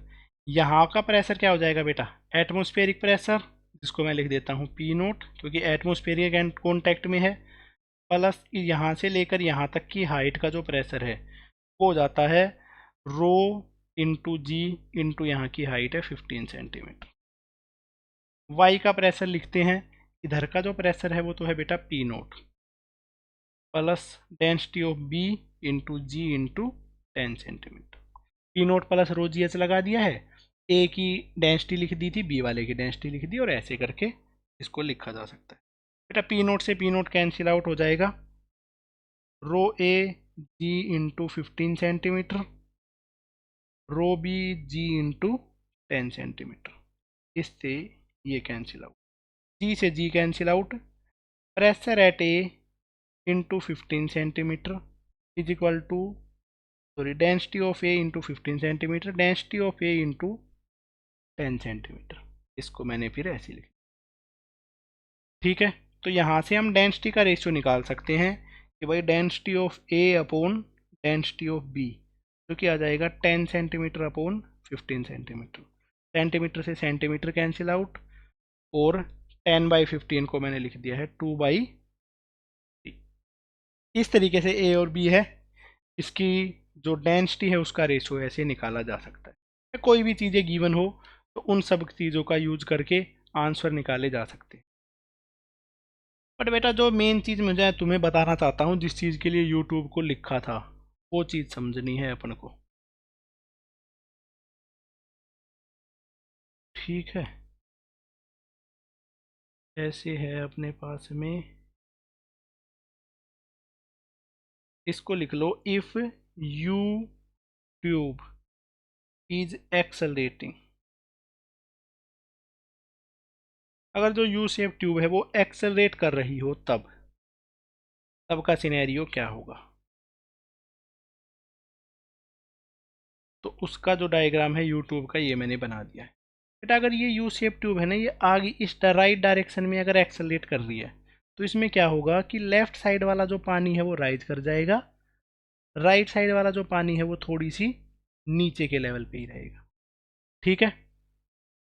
अब अगर मैं यहाँ से ऐसा डायग्राम बनाऊं, इस केस में क्या है कि इन दोनों के बीच में जो लेंथ का डिफरेंस है वो L है, यहाँ पे जो हाइट का डिफरेंस है वो H है, और ये वाला जो एंगल है ये थीटा है, ठीक है। ये ऐसे ही बनाया जा सकता है, अगर कोई कंटेनर है वो एक्सेलेट कर रहा होता तब वही वाला केस, ठीक है। प्रूव भी किया जा सकता था सेम ही कंसेप्ट से, सेम लिक्विड है इसमें, ठीक है। तो इसमें हम लिख सकते हैं कि tan theta is equal to A/G या फिर H/L। तो ये कंसेप्ट है, इसको यू शेप ट्यूब के लिए भी लगाया जा सकता है, जो अभी अभी हमने कंसेप्ट पढ़ा था ये वाला, ठीक है। तो इस चीज़ को समझाने के लिए ही यू शेप ट्यूब को आपको बता दिया है कि यू शेप ट्यूब है, उसके क्वेश्चंस भी यहीं पे ही काम आते रहेंगे, तो इसलिए ताकि फिर आपको ज़्यादा कुछ दिक्कत ना हो, तो ये सारी चीज़ें साथ साथ में ही बता दी। क्लियर है बेटा यहाँ तक का? बिल्कुल, हाँ सर, सब चीज़ें क्लियर है। तो जो अगला टॉपिक है इसमें वो लिखते हैं, वो है अपने पास हमें hydraulic lift and pascal law, ठीक है। क्वेश्चन प्रैक्टिस भी करेंगे बट थोड़ी ही देर बाद में करते हैं, 1 सेकंड रुक।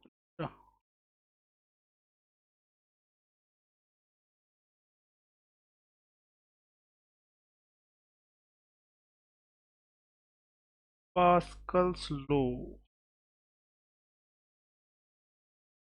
Pascal's law and hydraulic lift. तो अगला जो हम करने वाले हैं वो है पास्कल का लॉ और साथ साथ में हाइड्रोलिक लिफ्ट। लॉ तो बेटे कर देते हैं चुटकियों में। सबसे पहले अपने पास में पास्कल लॉ, पास्कल लॉ को समझते हैं बेटा सबसे पहले कि होता क्या है। कि भाई आपने देखा होगा, जैसे कि एक सिंपल सिनेरियो लेके चल लेते हैं, एक अपने पास में कोलगेट है, ठीक है, या पेप्सोडेंट या टूथपेस्ट है कोई भी, ठीक है। तो बेटा अगर हमें इसके अंदर से टूथपेस्ट को बाहर निकालना है, ठीक है, टूथपेस्ट फ्लूइड होता है, फ्लो कर सकता है, इसके अंदर में भरी हुई है टूथपेस्ट, ठीक है। तो अगर इसमें मैं यहाँ से इस पर फोर्स लगा देता हूँ, ठीक है, हम पीछे से उसको कंप्रेस करते हैं, तब भी जाके आगे से जो टूथपेस्ट है वो बाहर निकल रही होती है, ठीक है। यही होता है पास्कल्स लॉ, ठीक है भाई, पीछे से कंप्रेस करूंगा तब भी आगे से जो टूथपेस्ट है वो बाहर निकलती हुई चली जाएगी। इसी लॉ को ही बोला जाता है पास्कल्स लॉ, कि अगर मैं कहीं से भी फोर्स अप्लाई करूं लिक्विड पे, वो फोर्स पूरे लिक्विड पे ट्रांसमिट हो जाता है, ठीक है। या कोई भी मैं एक्स्ट्रा प्रेशर लगाऊं पूरे फ्लूइड पे, वो पूरे फ्लूइड पे ट्रांसमिट हो जाता है। इसको ही बोला जाता है पास्कल्स लॉ। ठीक है, द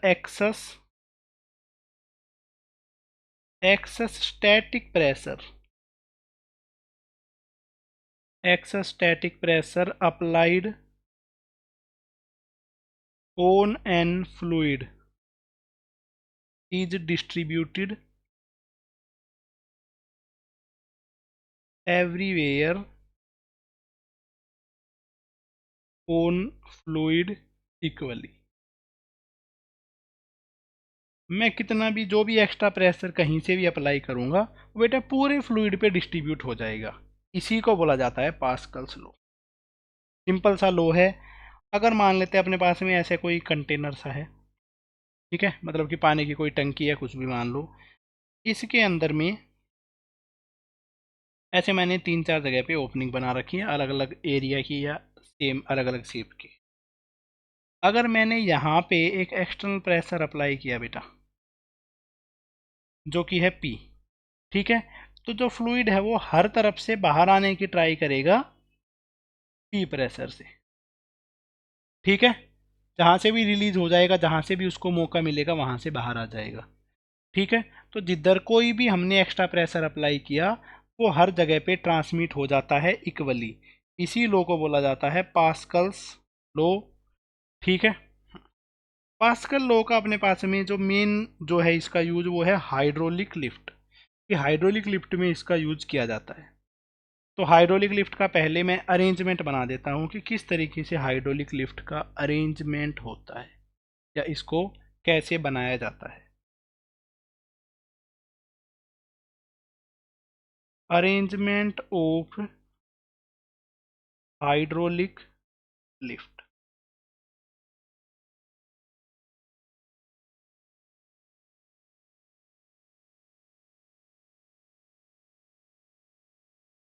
ऐसे होती है बेटा अपने पास में हाइड्रोलिक लिफ्ट।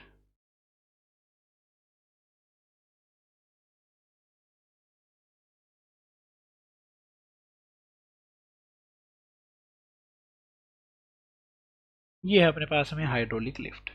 ठीक है, हाइड्रोलिक लिफ्ट का जो अरेंजमेंट है वो इस तरफ से बेटा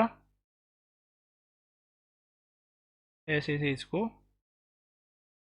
बंद करके ये ऐसा पिस्टन जैसा कुछ हमने लगा दिया है।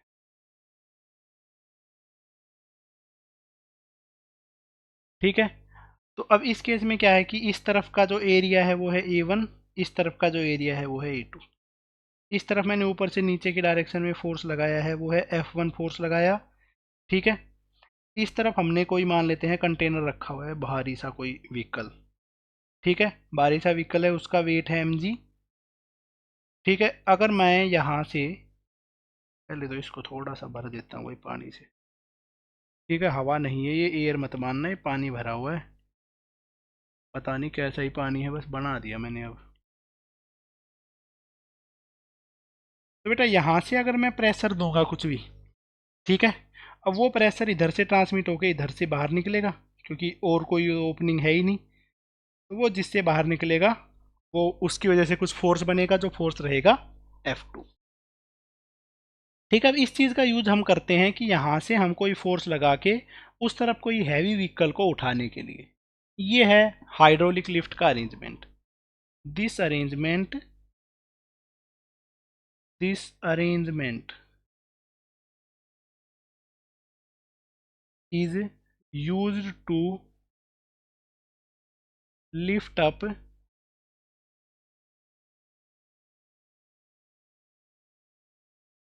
heavy objects using a small force। एक थोड़ा सा फोर्स लगा के हैवी ऑब्जेक्ट्स को लिफ्ट अप करने के लिए इस चीज़ का यूज किया जाता है।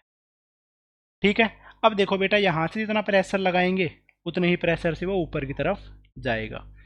इस तरफ से जो मैं प्रेशर लगा रहा हूँ वो प्रेशर है यहाँ का force upon area is equal to उस तरफ आ जाएगा उस तरफ का फोर्स ऑन एरिया। ठीक है, क्योंकि जो प्रेशर है अकॉर्डिंग टू पास्कल लॉ, जितनी भी प्रेशर यहाँ से ट्रांसफ़र हुआ है वही प्रेशर हर जगह पे ट्रांसफ़र हो जाएगा।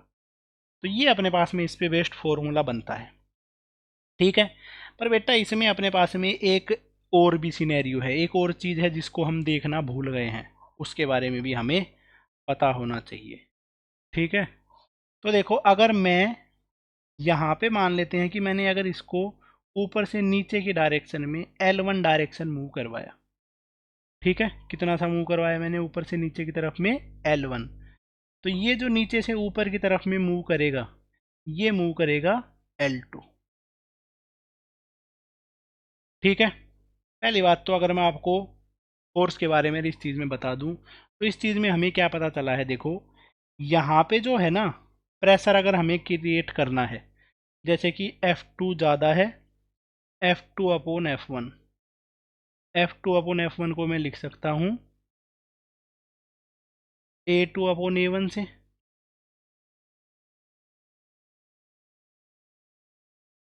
ठीक है।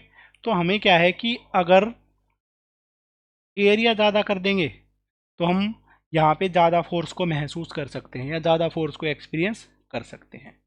पर अपने पास में थोड़ा फोर्स लगा के हैवी लिफ्ट्स को उठाया जा सकता है, इसमें कोई प्रॉब्लम नहीं है। बट इसमें प्रॉब्लम है एक चीज़ की, कि ये जो लेंथ है, क्या मैं अगर यहाँ से 1 सेंटीमीटर मूव करवाऊँ तो क्या ऊपर की तरफ भी 1 सेंटीमीटर ही जाएगा? ये वाली चीज़ भी कई बार पूछ ली जाती है। तो इसमें क्या है कि बेटा जितना लिक्विड है उसकी वॉल्यूम यहाँ से मूव होकर उधर की तरफ गई है जितनी वॉल्यूम, ठीक है। तो यहाँ वाला लिक्विड ही तो ऊपर की तरफ गया होगा, क्योंकि एक्स्ट्रा लिक्विड तो यहाँ पे आया नहीं है। तो उस केस में क्या लिखा जा सकता है कि वॉल्यूम इज जस्ट डिस्प्लेस्ड।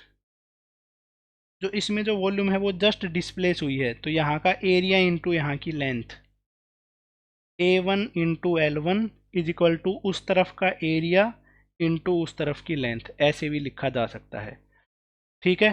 तो जो अपने पास में A2 अपॉन A1 है, इसकी वैल्यू आ जाएगी L1 अपॉन L2। तो जहाँ का जितना ज़्यादा एरिया है उसमें उतनी ही कम लेंथ वो मूव करेगा। तो अगर हमें लिक्विड को उसको मूव करवाना है 10 सेंटीमीटर से, तो हमें उस केस में उसको कंप्रेस भी बहुत ज़्यादा करना पड़ेगा, ठीक है। तो सिर्फ उससे काम नहीं चलने वाला है। कुछ क्वेश्चन करता हूँ जिससे कि आपको इस चीज़ की क्लियरिटी आ सके, जो मैंने समझाया है उसका क्या मतलब है, ठीक है। मोस्ट ऑफ क्वेश्चन इसी पे बेस्ड हैं, ये अगर हाई लेवल के क्वेश्चन आते हैं तो इसमें काम आएंगे। पर दोनों टाइप के क्वेश्चन करते हैं। देखो, एक अपने पास में हाइड्रोलिक लिफ्ट का अरेंजमेंट मैं बनाता हूँ, डायग्राम बना लेना बेटे, ठीक है। ये रही है डायग्राम।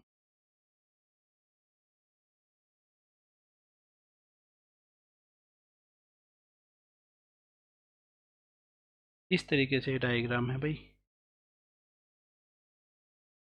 ठीक है। इस तरफ का जो एरिया है वो है 2 सेंटीमीटर स्क्वायर, इस तरफ का जो एरिया है वो है 2 मीटर स्क्वायर। यहाँ पे एक हमने ट्रक रखा हुआ है, ठीक है, जिस ट्रक का मास है 10,000 इस ट्रक का जो मास है वो है 10,000 kg,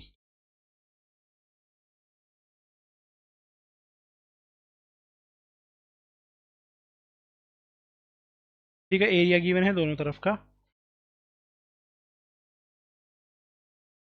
how much force on left end is required to rise the truck by 10 centimetre. 10 centimetre से राइज करवाने के लिए, and how much length must be compressed on left side कितनी सी जो लेंथ है उसको मुझे कंप्रेस करना पड़ेगा राइट साइड से हमें 10 सेंटीमीटर तक राइज करने के लिए। ये है अपने पास में सिनेरियो, ठीक है। लिखो बेटा इस क्वेश्चन को और इस क्वेश्चन का आंसर निकालो। मुश्किल तो है ही नहीं, बिल्कुल सिंपल सा क्वेश्चन है, सिंपल सा इसका सिनेरियो है। कर रहे हैं बेटे, इसको सोल्व करते हैं जल्दी जल्दी से। ठीक है भाई, लेफ्ट साइड में कितने फोर्स की रिक्वायरमेंट होगी? लेफ्ट साइड में मान लेते हैं F1 फोर्स की रिक्वायरमेंट है। राइट साइड में इसका जो वेट है, इसका वेट हो जाएगा mg, और अपवार्ड की तरफ जो फोर्स लग रहा होगा F2, जो इसको बैलेंस करने के लिए लगाया गया है, दोनों इक्वली होने। ठीक है, तो पास्कल लॉ लगाते हैं इसमें। अपने पास में लेफ्ट साइड में जितना प्रेशर है उतना ही राइट साइड में प्रेशर है, वो वाला कंसेप्ट हमने लगाया। F1 अपॉन इस तरफ का area is equal to F2 upon right side का एरिया। ठीक है, F1 लेफ्ट साइड का जो एरिया है वो है 2 सेंटीमीटर स्क्वायर, तो 2 इंटू 10⁻⁻⁴ मीटर स्क्वायर। F2 की वैल्यू है mg के इक्वल ही, तो 10,000 इंटू जी की वैल्यू भी है 10 अपॉन A2, दूसरी तरफ का एरिया है 2 मीटर स्क्वायर, ये हो गया है 2। तो भाई 2 से 2 कैंसिल आउट, F1 की वैल्यू हो जाती है 10 की पावर 1 2 3 4 5, 10 की पावर 5 इंटू 10 की पावर -4। मतलब कि हमें सिर्फ 10 न्यूटन के फोर्स की रिक्वायरमेंट है बेटा, इतने हैवी लोड को उठाने के लिए। ठीक है, तो ये इसका एडवांटेज है। हाँ, अब हमें कितनी लेंथ को उसको पुश करना पड़ेगा? लेफ्ट साइड से जो हमने पुश किया है वो है वही 10 सेंटीमीटर। इस साइड में हमें जो पुश करना है वो मान लेते हैं x। तो इस तरफ की जो बेटा वॉल्यूम है, ठीक है, वो हो जाएगी इस तरफ का एरिया 2 इंटू 10⁻⁻⁴ इंटू 10 इंटू 10⁻²। ठीक है, ऐसा यूनिट्स में लिखी है metre cube.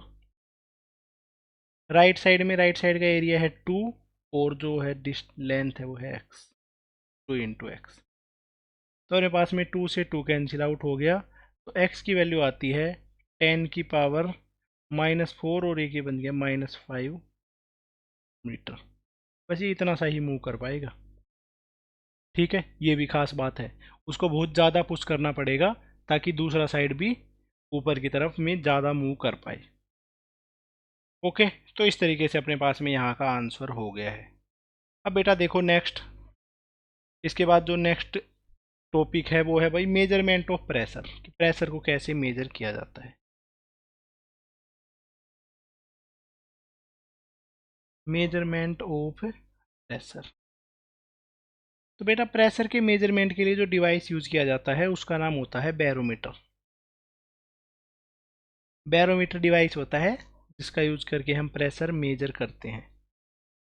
Barometer is that device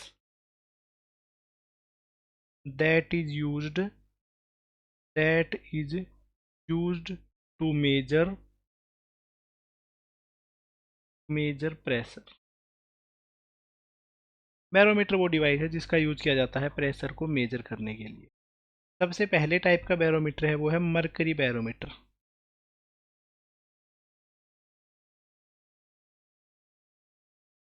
ठीक है, सबसे पहले टाइप का जो डिवाइस है उसका क्या नाम है बेटा? Mercury barometer. ठीक है, ये अपने पास में डिवाइस है जिसका यूज किया जाता है एटमॉस्फेरिक प्रेशर को मेजर करने के लिए। ठीक है, ये अपने पास में ये डिवाइस है जो कि मेजर करता है atmospheric pressure. It measure atmospheric pressure. ये देखो होता किस तरीके से है, वर्क कैसे करता है। मरकरी जो अपने पास में Hg होता है वही वाला मरकरी। देखो बेटा एक कंटेनर है, कंटेनर के अंदर में हमने मरकरी को फिल कर लिया है कंप्लीटली, इसमें मरकरी को भर दिया है, ऐसे मान लेते हैं यहाँ तक। ठीक है, इधर तक मैंने मरकरी को भर दिया। अब इसके में से हमने एक टेस्ट ट्यूब ली, इस तरीके से ऐसी सी एक टेस्ट ट्यूब ली, उसको यहाँ पे डिप करके फिल कर लिया, फिर उसके ऊपर में हमने उंगली लगा ली, इस तरीके से थंब लगा लिया, और फिर उसको पलट के यहाँ पे रख दिया। तो इस तरीके से अपने पास में जो है वो बन जाएगा। ठीक है, जो टेस्ट ट्यूब है वो इस तरीके से बन गई है। अब टेस्ट ट्यूब में से थोड़ा सा मरकरी का जो लेवल है ना, थोड़ा सा नीचे की तरफ में आ जाता है। ठीक है, अब इतना सा इसके अंदर में मरकरी भरा हुआ है। ठीक है, जैसे इसको उल्टा सा रखा था तो इसका लेवल ऊपर की बजाय फुल ना होने की बजाय थोड़ा सा नीचे आ गया, और यहाँ पे जो क्रिएट हो गया है वो है वैक्यूम। ऊपर में थोड़ा सा वैक्यूम क्रिएट हो गया है, और एच हाइट तक इसका जो फ्लूइड है वो राइज किया था। मतलब कि एच हाइट तक तो फ्लूइड है ये एक्स्ट्रा, जो अपने पास में लेवल था यहाँ से। यहाँ पे जो भरा हुआ है वो मरकरी है। तो बेटा अब मेजर करते हैं किस तरीके से क्या होगा अपना। ठीक है, तो बेटा अगर मैं यहाँ पे प्रेशर मेजर करूँ इस पॉइंट पे ए, मैं कुछ पॉइंट मार्क करता हूँ, जैसे ये वाला पॉइंट है ए, एक मैंने यहाँ पे पॉइंट बना दिया है, एक मैंने यहाँ पे पॉइंट बना दिया। इस पॉइंट को मैंने नाम दे दिया है बी, इस पॉइंट को मैंने नाम दे दिया है। ठीक है, इस तरीके से ये 3 पॉइंट मैंने बना दिए हैं। अब अगर मैं बात करूँ ए वाले पॉइंट पे प्रेशर और बी वाले पॉइंट पे प्रेशर, दोनों के दोनों सेम होंगे क्योंकि दोनों सेम लिक्विड में सेम लेवल पे हैं। बिल्कुल सही बात है भाई। ठीक है, साथ साथ में अगर मैं बात करूं बेटा ए का प्रेशर, ए तो एटमॉस्फेयर के डायरेक्ट कांटेक्ट में है, तो ए का प्रेशर एटमॉस्फेरिक प्रेशर के भी इक्वल है। एक चीज़ तो हमें ये पता चल गई। तो ए और बी का जो प्रेशर है वो दोनों के दोनों पी नोट के ही इक्वल है। प्रेशर की बात करी जाए सी पे, सी वाला जो है वो अपने पास में वैक्यूम के कांटेक्ट में है, और बेटा वैक्यूम के ऊपर तो गैस ही नहीं है, और गैस नहीं है तो कोई प्रेशर भी नहीं होगा। तो यहाँ पे वैक्यूम का प्रेशर है वो होता है जीरो। यहाँ का जो प्रेशर है वो जीरो है, क्योंकि गैस ही की प्रेशर क्रिएट करती है बेटा, यहाँ तो गैस है ही नहीं, इधर का प्रेशर है जीरो। अब बी वाले पॉइंट के लिए मैं प्रेशर का जो फॉर्मूला है वो लगा लेता हूँ। Now apply pressure difference between B and C, B और सी के बीच में प्रेशर डिफरेंस वाला फॉर्मूला लगा लेता हूँ। बी पे जो प्रेशर है ना बेटा, उसकी वैल्यू आ जाएगी pressure at C plus rho ji H, क्योंकि यहाँ पे प्रेशर निकालना है, इससे ऊपर ये सी है, सी से रो जी एच डिफरेंस नीचे है। पी, जो बी पे प्रेशर है वो तो पी नोट ही है, सी का प्रेशर है zero, is equal to density of mercury into ji into जितनी हाइट तक मरकरी राइज किया है। ऐसे करके एटमॉस्फेरिक प्रेशर निकाला जाता है बेटा। ठीक है, अब हमें तो क्योंकि पता ही है, बट एज वी नो, जैसा कि हमें पहले से ही पता है, जो एटमॉस्फेरिक प्रेशर है उसकी वैल्यू होती है 1.01 इंटू 10⁵ पास्कल, क्योंकि पहले ही लिखा था। एक्सेलेरेशन ड्यू टू ग्रेविटी है वो होता है 9.81 मीटर पर सेकेंड स्क्वायर। ठीक है, और जो डेंसिटी ऑफ मरकरी है वो होती है 13.6 इंटू 10⁻³ kg पर मीटर क्यूब। अब ये सारी की सारी वैल्यू जब हम इसमें पुट करते हैं तो अपने पास में जो h है उसकी वैल्यू आ जाती है 76 सेंटीमीटर। इसका मतलब है जब एटमॉस्फेरिक प्रेशर को मेजर करेंगे सी लेवल पे, तो उस केस में ये जो हाइट जब तक राइज किया है उसकी वैल्यू हो जाती है 76 सेंटीमीटर। ठीक है, तो जो अपने पास में मरकरी है, मरकरी का ऐसा बोल दे, मरकरी का 76 सेंटीमीटर, उसका मतलब है वो एटमॉस्फेरिक प्रेशर ही गिवन है। इसका जो बेसिक मीनिंग है वो ये है। ठीक है, चलो इस पे बेस्ड के क्वेश्चन पूछता हूँ, इसका जो सेंस है उसको बताने के लिए पहले नोट लिख लेते हैं बेटा। अगर हमसे ये पूछा जाए कि pressure of H height of mercury column, ऐसा गिवन हो कि एच हाइट है जो मरकरी कॉलम का, उसका प्रेशर कितना होगा। तो उसका प्रेशर देखो कैसे निकालेंगे। एच हाइट का अगर प्रेशर निकालना हो तो रो जी एच ये वाला फॉर्मूला यूज कर लेंगे, और किसके कॉलम का प्रेशर पूछा गया है, मरकरी का, तो रो जी एच मरकरी की डेंसिटी इंटू जी इंटू एच, ये इसका मतलब होता है बेटा। ठीक है, इस पे बेस चलो क्वेश्चन बताता हूँ। जैसे कि ये पूछा जाए find out pressure of 30 centimetre of water column, जो वाटर कॉलम है उसके 30 सेंटीमीटर का प्रेशर कैलकुलेट करना है। ये अपने पास में है क्वेश्चन।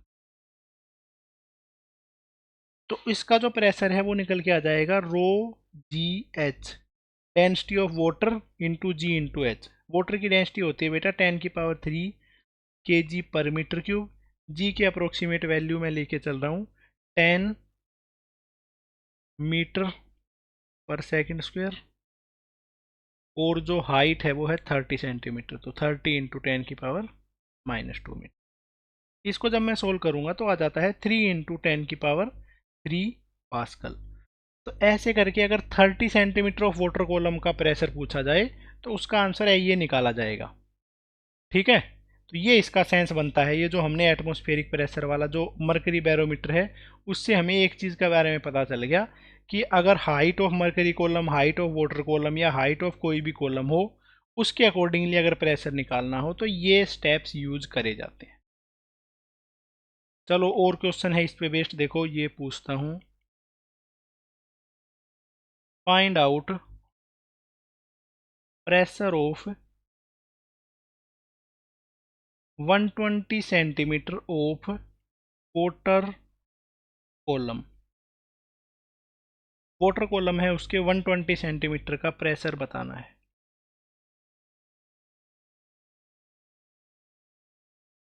प्रेशर बताना है वाटर का, तो density of water, acceleration due to gravity, और हाइट की जगह पे क्या लिख देंगे 120 centimetre, 10⁻³ acceleration due to gravity है 10, 120 सेंटीमीटर को 1.20 मीटर लिखा जाता है। तो इसकी वैल्यू हो जाती है 1.2 इंटू 10⁻⁴ पास्कल। ऐसे बेटा कोई भी प्रेशर गिवन हो या कोई भी प्रेशर के लिए ऐसी कुछ लाइंस गिवन हो तो उन सब का यूज करके ये आंसर निकाले जा सकते हैं। इतना सिंपल सा ही ये कंसेप्ट है, ऐसा कुछ नहीं है कि बहुत ज़्यादा भयंकर चीज़ें हैं, नहीं, बिल्कुल भी नहीं। ठीक है, इसके बाद में जो अपने पास में नेक्स्ट डिवाइस है ना उसके बारे में लिखते हैं।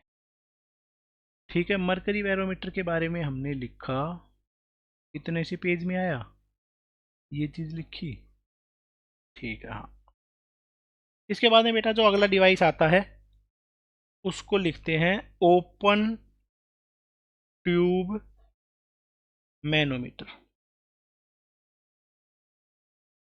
ओपन ट्यूब मैनोमीटर ये अपने पास में एक ऐसा डिवाइस है जो किसी गैस का प्रेशर मेजर करने के लिए यूज किया जाता है।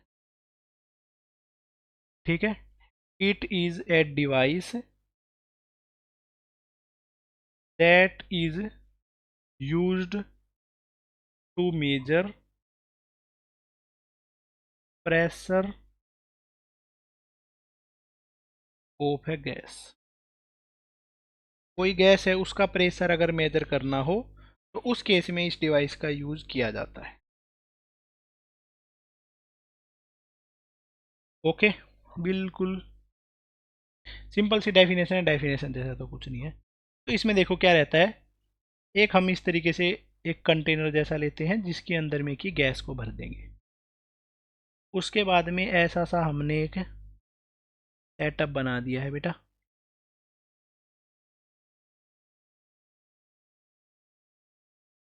ठीक है, इसमें ये वाली जो साइड है ट्यूब की वो ओपन है, इस तरफ है ये गैस से कनेक्टेड है बस, और इसमें कोई भी नहीं होता है। इसके अंदर में हम फ्लूइड को भर देते हैं। अब हमने फ्लूइड को जब भरा तो फ्लूइड है उसने ऐसी सी शेप ले ली। फ्लूइड को जब हमने भरा ना तो फ्लूइड ने ऐसी सी शेप ले ली। इस तरफ है, इस पॉइंट को मैंने बोल दिया है ए, यहाँ पे जो पॉइंट है उसको मैंने बोल दिया है बी। ठीक है, इसके ऊपर क्योंकि ऐसी मार्किंग लगी रहती हैं, ऐसे ऐसे करके ऐसे ऐसे इस पे मार्क से लगे रहते हैं इस टेस्ट ट्यूब सी पे। तो ऐसे में हमें एक ये हाइट मेजर करनी होती है, बी से लेकर ए के बीच में जो हाइट का डिफरेंस है उसको लिखा जाता है एच से। ठीक है, और इसके अंदर में जो मटेरियल भरा हुआ है उसकी डेंसिटी भी पता होनी चाहिए।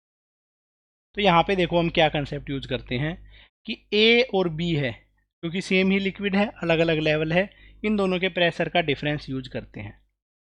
Pressure at A is equal to pressure at B plus B से ए वाला पॉइंट कितनी हाइट नीचे है एच प्लस रो जी एच।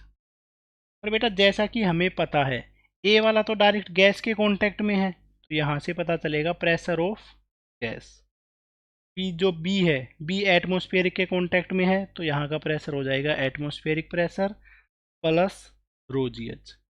ऐसे करके हम यूज करते हैं या कैलकुलेट करते हैं प्रेशर ऑफ ए गैस। तो गैस का प्रेशर मेजर करने के लिए जो डिवाइस यूज करते हैं उसका बस इतना सिंपल सा प्रिंसिपल है, इतनी छोटी सी उसकी कैलकुलेशन है। ये हो गया है ओपन ट्यूब मैनोमीटर। ठीक है, अगला जो अपना टॉपिक है वो है pressure and average force on dam. कोई भी डैम है उसके ऊपर में प्रेशर कितना होगा और उस पर लगने वाला एवरेज फोर्स कितना होगा। ठीक है, तो भाई लिखते हैं pressure and average force on dam. देखो तो बेटा सबसे पहले तो अपने को समझना जरूरी है कि डैम होता क्या है। ठीक है, डैम जैसे कोई भी नदी है, नदी के ऊपर में जो बांध बनाया जाता है उसको बोलते हैं डैम।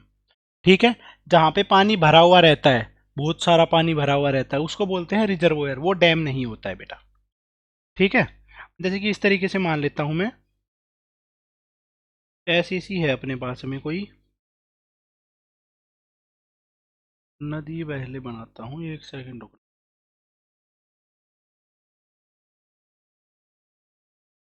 ठीक है बेटा, ऐसे अपने पास में कोई ऐसी क्यूबॉइड सी शेप में नदी है। इस नदी में से पानी बहता हुआ जा रहा है। ठीक है, इसमें से पानी बहता हुआ जा रहा है इस तरीके से। ठीक है, और आगे की तरफ मैंने एक दीवार बना दी है, नदी के सामने एक दीवार बना दी है। ठीक है, ये जो दीवार है जो नदी को रोक के रखती है, इस दीवार को ही बोला जाता है डैम। साइड व्यू अगर मैं बनाऊं तो ऐसी सी नदी है बेटा, नदी पे हम इस तरीके से एक दीवार बना देते हैं। ठीक है, ताकि इसको स्ट्रेंथ भी मिलती रहे। ये अपने पास में नदी के पानी को आगे नहीं जाने देती है, तो इसको बोला जाता है डैम। ठीक है, तो ये होता है डैम अपने पास में। ठीक है, डैम पे जो एवरेज प्रेशर और एवरेज फोर्स है वो कितना होगा वो हमें निकालना है। देखो तो बेटा, नदी में अगर मैं प्रेशर की बात करूं, ये अपने पास में डैम है जिसकी हाइट है h, और इस डैम की जो विड्थ है वो है w। अगर मैं यहाँ पे बात करूँ तो इस टॉप मोस्ट पॉइंट पे, इस वाले पॉइंट पे अगर मैं प्रेशर बोलूँ तो यहाँ पे प्रेशर होगा 0। ठीक है, इस तरफ से भी रो जी एच आ रहा है, इस तरफ से भी रो जी एच आ रहा है, मतलब कि यहाँ पे जो नेट प्रेशर है वो 0 होगा। एटमोस्फेरिक के अलावा जो प्रेशर है वो लिख रहे हैं गेज प्रेशर लिख रहे हैं यहाँ पे। ठीक है, ध्यान रखना जो भी प्रेशर लिख रहे हैं वो कौन सा प्रेशर है बेटा, गेज प्रेशर। ठीक है, तो यहाँ पे होगा गेज प्रेशर, वो होगा 0। लोवेस्ट पॉइंट पे अगर मैं गेज प्रेशर की बात करूँ तो पानी में जैसे जैसे एच डेप्थ पे जाएंगे तो प्रेशर बढ़ता हुआ चला जाएगा, तो यहाँ पे प्रेशर क्या हो जाएगा, रो जी एच। एच डेप्थ पे चले गए हैं तो रो जी एच हो गया है। मिड पॉइंट पे पूछेंगे तो h/2 के अकॉर्डिंगली रो जी h/2। अब देखो जो प्रेशर है वो यूनिफॉर्मली डेप्थ के साथ में बढ़ रहा होता है, h की पावर 1 पे डिपेंड करता है। तो ऐसा कोई भी केस हो, ठीक है, जिसमें अपने पास में यूनिफॉर्मली डिपेंड कर रहा हो, तो उस केस में एवरेज प्रेशर निकाल सकते हैं। एवरेज प्रेशर इस केस में निकालना बिल्कुल आसान है अपने लिए। टॉप मोस्ट का प्रेशर और बॉटम का प्रेशर दोनों की एवरेज निकाल लेंगे। 0 plus rho ji H divided by 2, तो आंसर हो जाता है rho ji H divided by 2।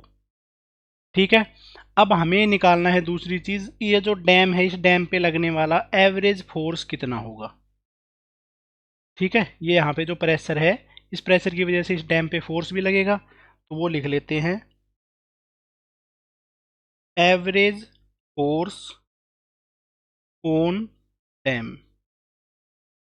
Dam पे लगने वाला average force, average pressure into area. Average pressure है रो जी एच बाई 2, और डैम है, इस डैम का जो एरिया होगा वो क्या हो जाएगा, W into H, width into height. तो ये अपने पास में आंसर आ जाएगा। तो इसका आंसर हो जाता है 1/2 रो जी एच स्क्वेयर इंटू W।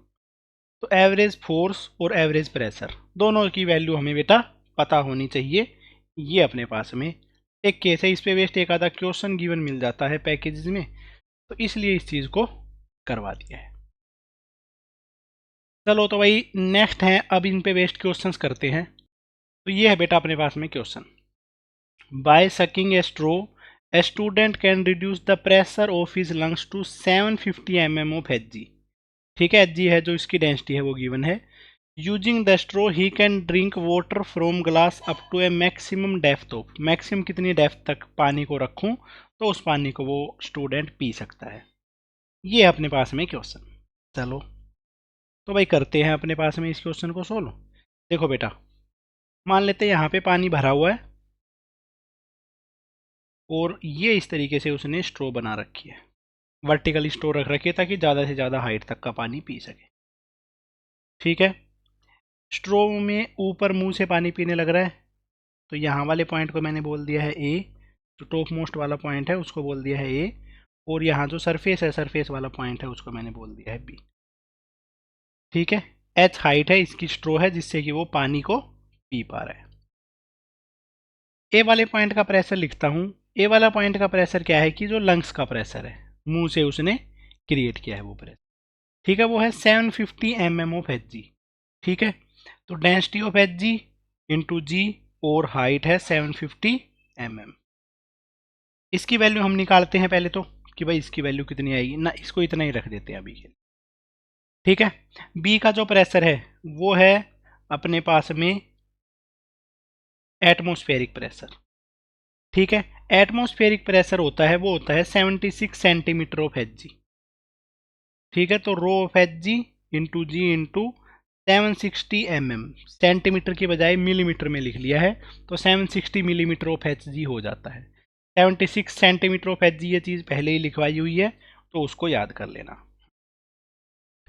ये दोनों अपने पास में दोनों जगह का प्रेशर निकाल लिया है, बस इस हाइट को निकालना है। अगर प्रेशर आ गया है तो हाइट निकालना अपने लिए आसान है।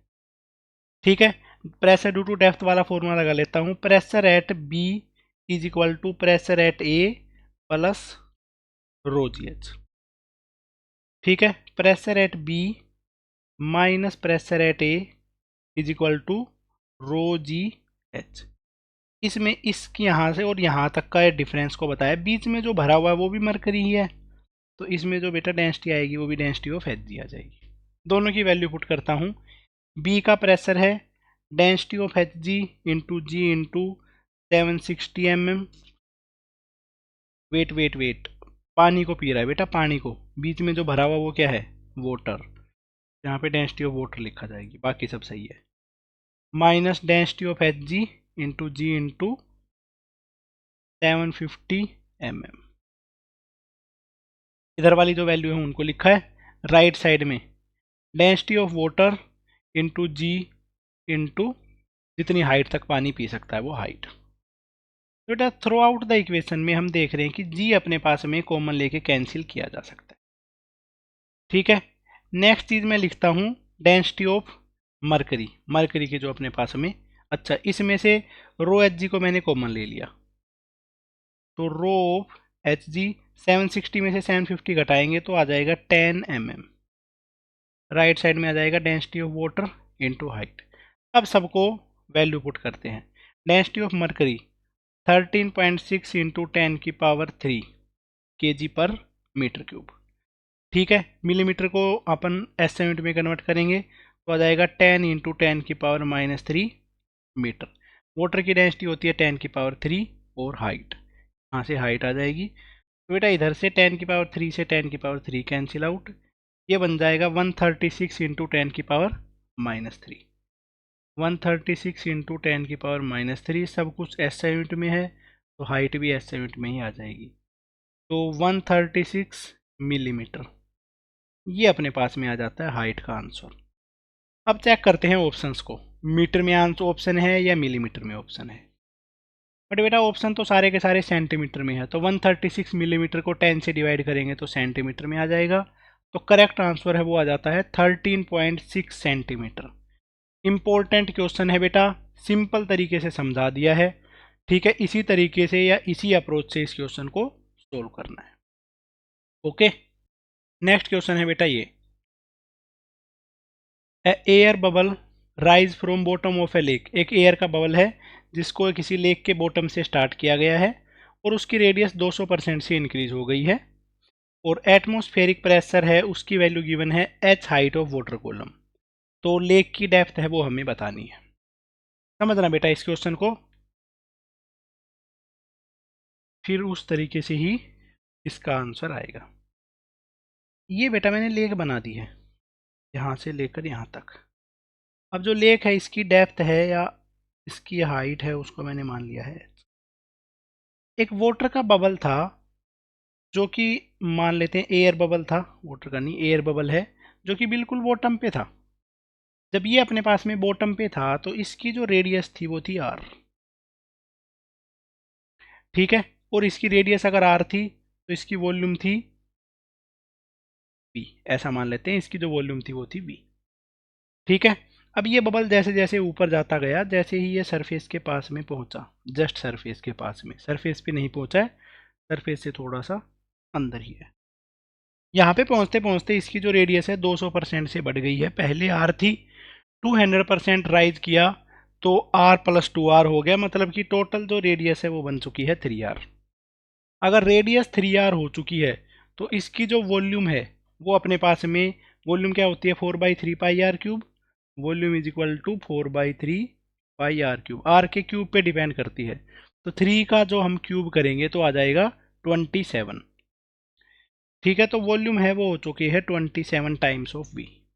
इस चीज़ को समझना बेटा, वॉल्यूम है जो रेडियस है आर से 3r हो चुकी है, वॉल्यूम वी से 27v हो चुकी है। चलो बहुत ज़्यादा बेहतरीन चीज़ समझ गए हो। इसके बाद में इससे आगे एक इम्पोर्टेंट चीज़ स्टार्ट होती है। टॉप मोस्ट जगह पे जैसे ही ये पहुंचा तो वही एयर के कांटेक्ट में आ गया, मतलब कि सरफेस पे पहुंचने वाला, तो वहाँ का प्रेशर होता है एटमॉस्फेरिक प्रेशर, ठीक है, एटमॉस्फेरिक प्रेशर। अब इसमें जो हम कंडीशन लेके चलते हैं वो यूज करके चलते हैं बेटा आइसोथर्मल कंडीशन। आइसोथर्मल कंडीशन क्या होती है, P1V1 is equal to P2V2, gas के लिए यूज कर रहे हैं, pressure is inversely proportional to volume.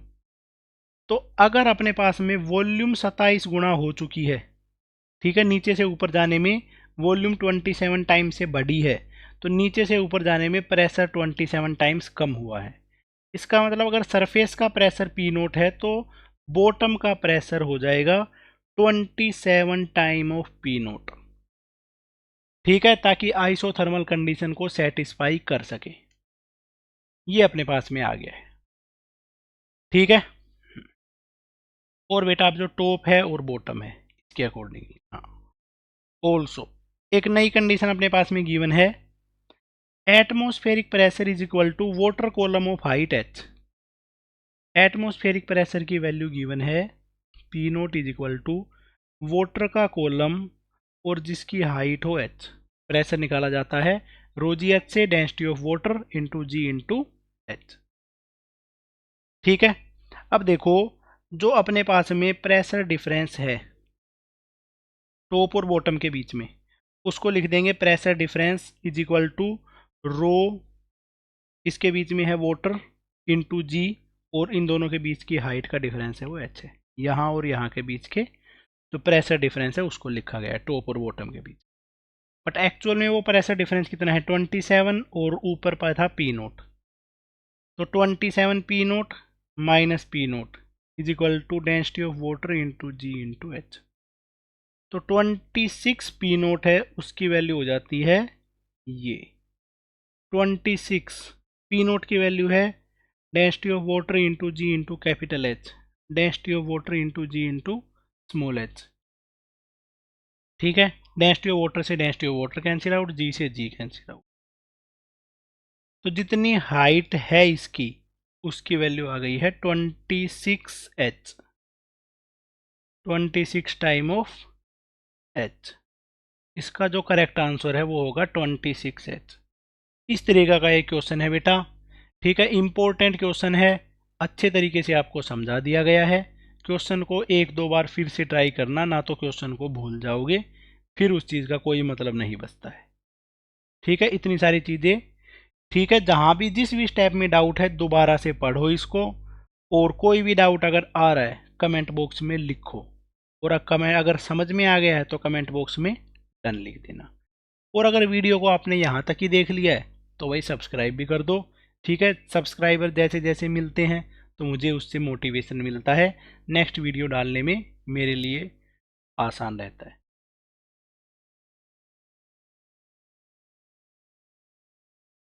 तो बेटा ये है अपने पास में question. A container is shown in figure, इस फिगर में एक कंटेनर अपने को शो हो रहा है, ठीक है। इस कंटेनर में इतना सा पानी भरा हुआ है, ठीक है। अब इस केस में क्या हो रहा है, एक्सेलेटेड हॉरिजॉन्टली, हॉरिजॉन्टली एक्सेलेट कर रहा है।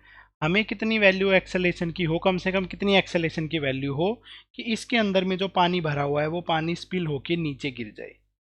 ये अपने पास में है क्वेश्चन, ठीक है। क्वेश्चन बिल्कुल सिंपल है। एक बार इस चीज़ को सोचो और फिर इसको आंसर करने की ट्राई करो, ठीक है। नहीं आंसर आता है तो कोई दिक्कत नहीं है, मैं तो बता ही दूंगा। देखो तो बेटा मैं बताता हूँ इसको। यहाँ पे 2 मीटर तक का पानी भरा हुआ है, इस तरफ की साइड है 3 मीटर। हम चाहते हैं कि पानी है वो एटलीस्ट इतनी ऐसी कुछ शेप बना दे, ठीक है। इस तरीके से कुछ शेप बना दे, और अगर ऐसी सी शेप बना देगा तो उस केस में पानी गिरने लग जाएगा। तो यहाँ पे अगर अपने पास में 1 मीटर तक राइज करेगा तो इधर 1 मीटर तक डिप करेगा, ऑब्वियस सी बात है। तो अपने पास में जो नई शेप बन गई है पानी की, वो अपने पास में इस तरीके से बन जाएगी। पहली वाली शेप है उसको मैंने रब कर दिया है, नया जो पानी की शेप बन गई है वो मैंने लिख दिया है इस तरीके से। ये वाला जो एंगल है, इस एंगल को मैंने बोल दिया है थीटा। तो यहाँ पे मैं लिख रहा हूँ टेन थीटा। टेन थीटा का फॉर्मूला क्या होता है बेटा, ए वाई जी, ऑलरेडी ये कंसेप्ट हम कर चुके हैं। तो यहाँ पे टेन थीटा आ जाएगा इस वाली राइट एंगल ट्राइंगल में, theta is equal to perpendicular ये वाली साइड, जो कि है अपने पास में 2, ठीक है। और जो बेस बेस है अपने पास में 5, ए अपॉन 10, ए की वैल्यू हो जाएगी 20/5, एक्सेलेशन की वैल्यू हो जाएगी 4 मीटर पर सेकंड स्क्वायर। इसको कम से कम 4 के एक्सेलेशन से चलाना है, और अगर इस एक्सेलेशन से चलाएंगे तो इसके अंदर का जो वाटर है वो स्पिल हो जाएगा, ठीक है। और बेटे नेक्स्ट क्वेश्चन करते हैं। नेक्स्ट क्वेश्चन है बेटा ये, ठीक है। इस तरीके से अपने पास में सिनेरियो है, एक यू शेप ट्यूब है जिसको मैं आगे की डायरेक्शन में चला रहा हूँ G/2 के एक्सेलेशन, ठीक है। और ये जो दो ट्यूब हैं इन दोनों के बीच का जो गैप है वो है 10 सेंटीमीटर। कितनी हाइट तक पानी राइज कर जाएगा अपोजिट साइड में, ठीक है। तो इसमें हमारे पास में क्या कंसेप्ट लग सकता है, इसमें भी सेम ही कंसेप्ट लगा सकते हैं। Tan theta, tan theta is equal to a by g. Tan theta मतलब कि परपेंडिकुलर अपॉन बेस, तो h upon d is equal to a, acceleration की वैल्यू है G/2 डिवाइडेड बाई जी। तो h upon ten is equal to 1/2, ठीक है। जो ten था नीचे वो सेंटीमीटर में था, तो अपने पास में जो हाइट है उसकी वैल्यू आ जाएगी 10/2, मतलब कि 5, ये भी सेंटीमीटर में ही आएगी। ऐसा मान लो यहाँ पे जितनी भी मेजरमेंट करी जा रही है सारी की सारी सीजीएस यूनिट्स में करी जा रही है, इसके अकॉर्डिंगली इसका आंसर आ जाएगा ये। इतना सिंपल सा सिनेरियो है, कुछ भी इसका मुश्किल क्वेश्चन नहीं है, ठीक है। नेक्स्ट क्वेश्चन करते हैं बेटा। इसके बाद जो नेक्स्ट क्वेश्चन है मेरे बच्चे वो है ये, ठीक है। क्वेश्चन आपको दिख रहा है, A liquid X of density 3.36 gram per centimeter cube poured in U tube which contain Hg. Another liquid Y is poured in left arm of height 8 centimeter. Upper level of X and Y are at same. What is density of Y? Y की क्या density होगी? चलो देखो बेटा, एक हम बनाएंगे U shape tube. इस तरीके से है एक यू शेप ट्यूब,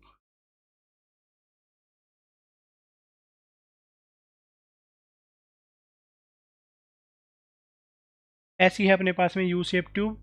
एक तरफ में हमने तो अच्छा, पहले अपने पास में ट्यूब थी जिसमें कि एच जी भरा हुआ था, ठीक है। एच जी भरा हुआ था, उस ट्यूब के अंदर में एक तरफ हमने लिक्विड एक्स भर दिया, ठीक है। ओके, एक आर्म में हमने लिक्विड एक्स भर दिया, ठीक है।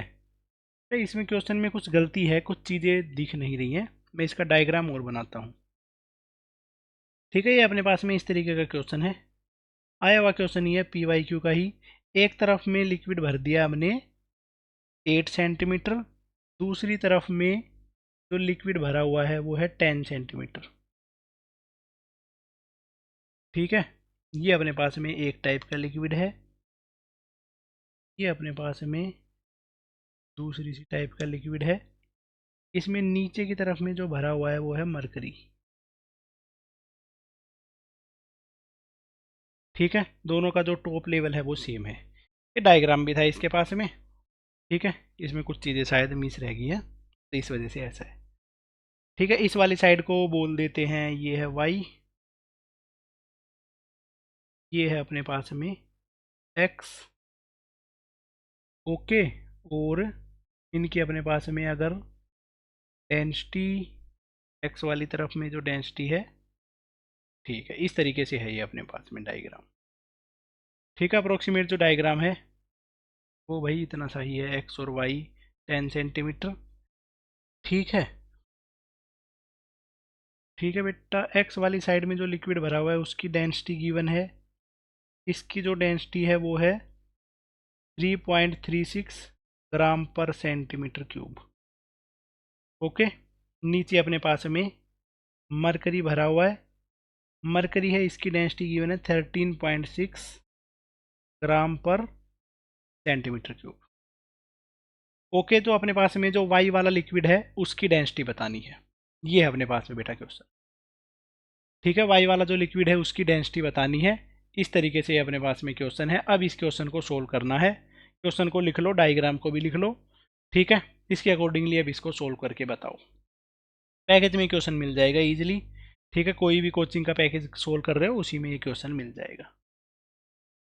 तो बेटा देखो, जो मरकरी है, इससे नीचे मरकरी है, मरकरी में सेम लेवल पे जो अपने पास में जो प्रेशर है वो सेम होगा।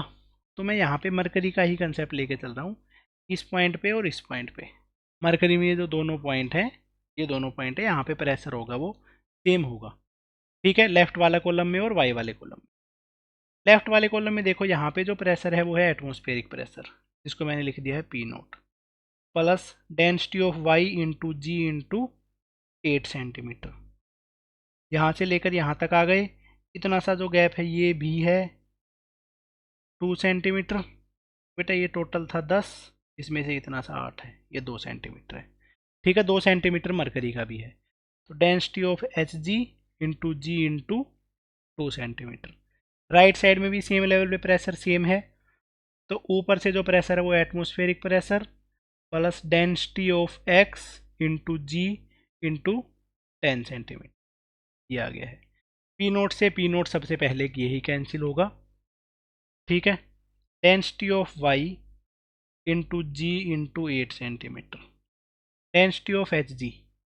ठीक है, सब कुछ सीजीएस में ही रखते हैं, 13.6 into ji into 2 centimetre. Density of X 3.36 into ji into 10 centimetre. अब इसमें से लेफ्ट और राइट में से जी को कॉमन लेके हर किसी टर्म में जी है उसको कैंसिल आउट कर देते। Density of Y into 8 plus 13.6 into 2 is equal to 3.36 into 10, तो ये हो जाएगा 33.6। चलो, डेंसिटी ऑफ वाई इंटू 8, ठीक है, 13.6 इंटू 2 करेंगे तो हो जाएगा 27.2। ठीक है, 8 into density of Y 33.6 minus 27.2, 33.6 में से 27.2 को घटाएंगे तो आ जाएगा 6.4। डेंसिटी ऑफ वाई बन जाएगी 6.4 अपॉन 8, जो कि बनेगी 0.8। सब कुछ सीजीएस में चल रहा है तो ग्राम पर सेंटीमीटर क्यूब। तो इस तरीके से जो y है उसकी डेंसिटी निकल के आ जाती है 0.8 ग्राम पर सेंटीमीटर क्यूब। ये हो जाता है इस केस में आंसर। ठीक है, क्वेश्चन बहुत अच्छा था। ठीक है, तो बेटा ध्यान रखने की ज़रूरत है, ऐसे क्वेश्चन आएंगे एग्जाम में ज़रूर से ज़रूर।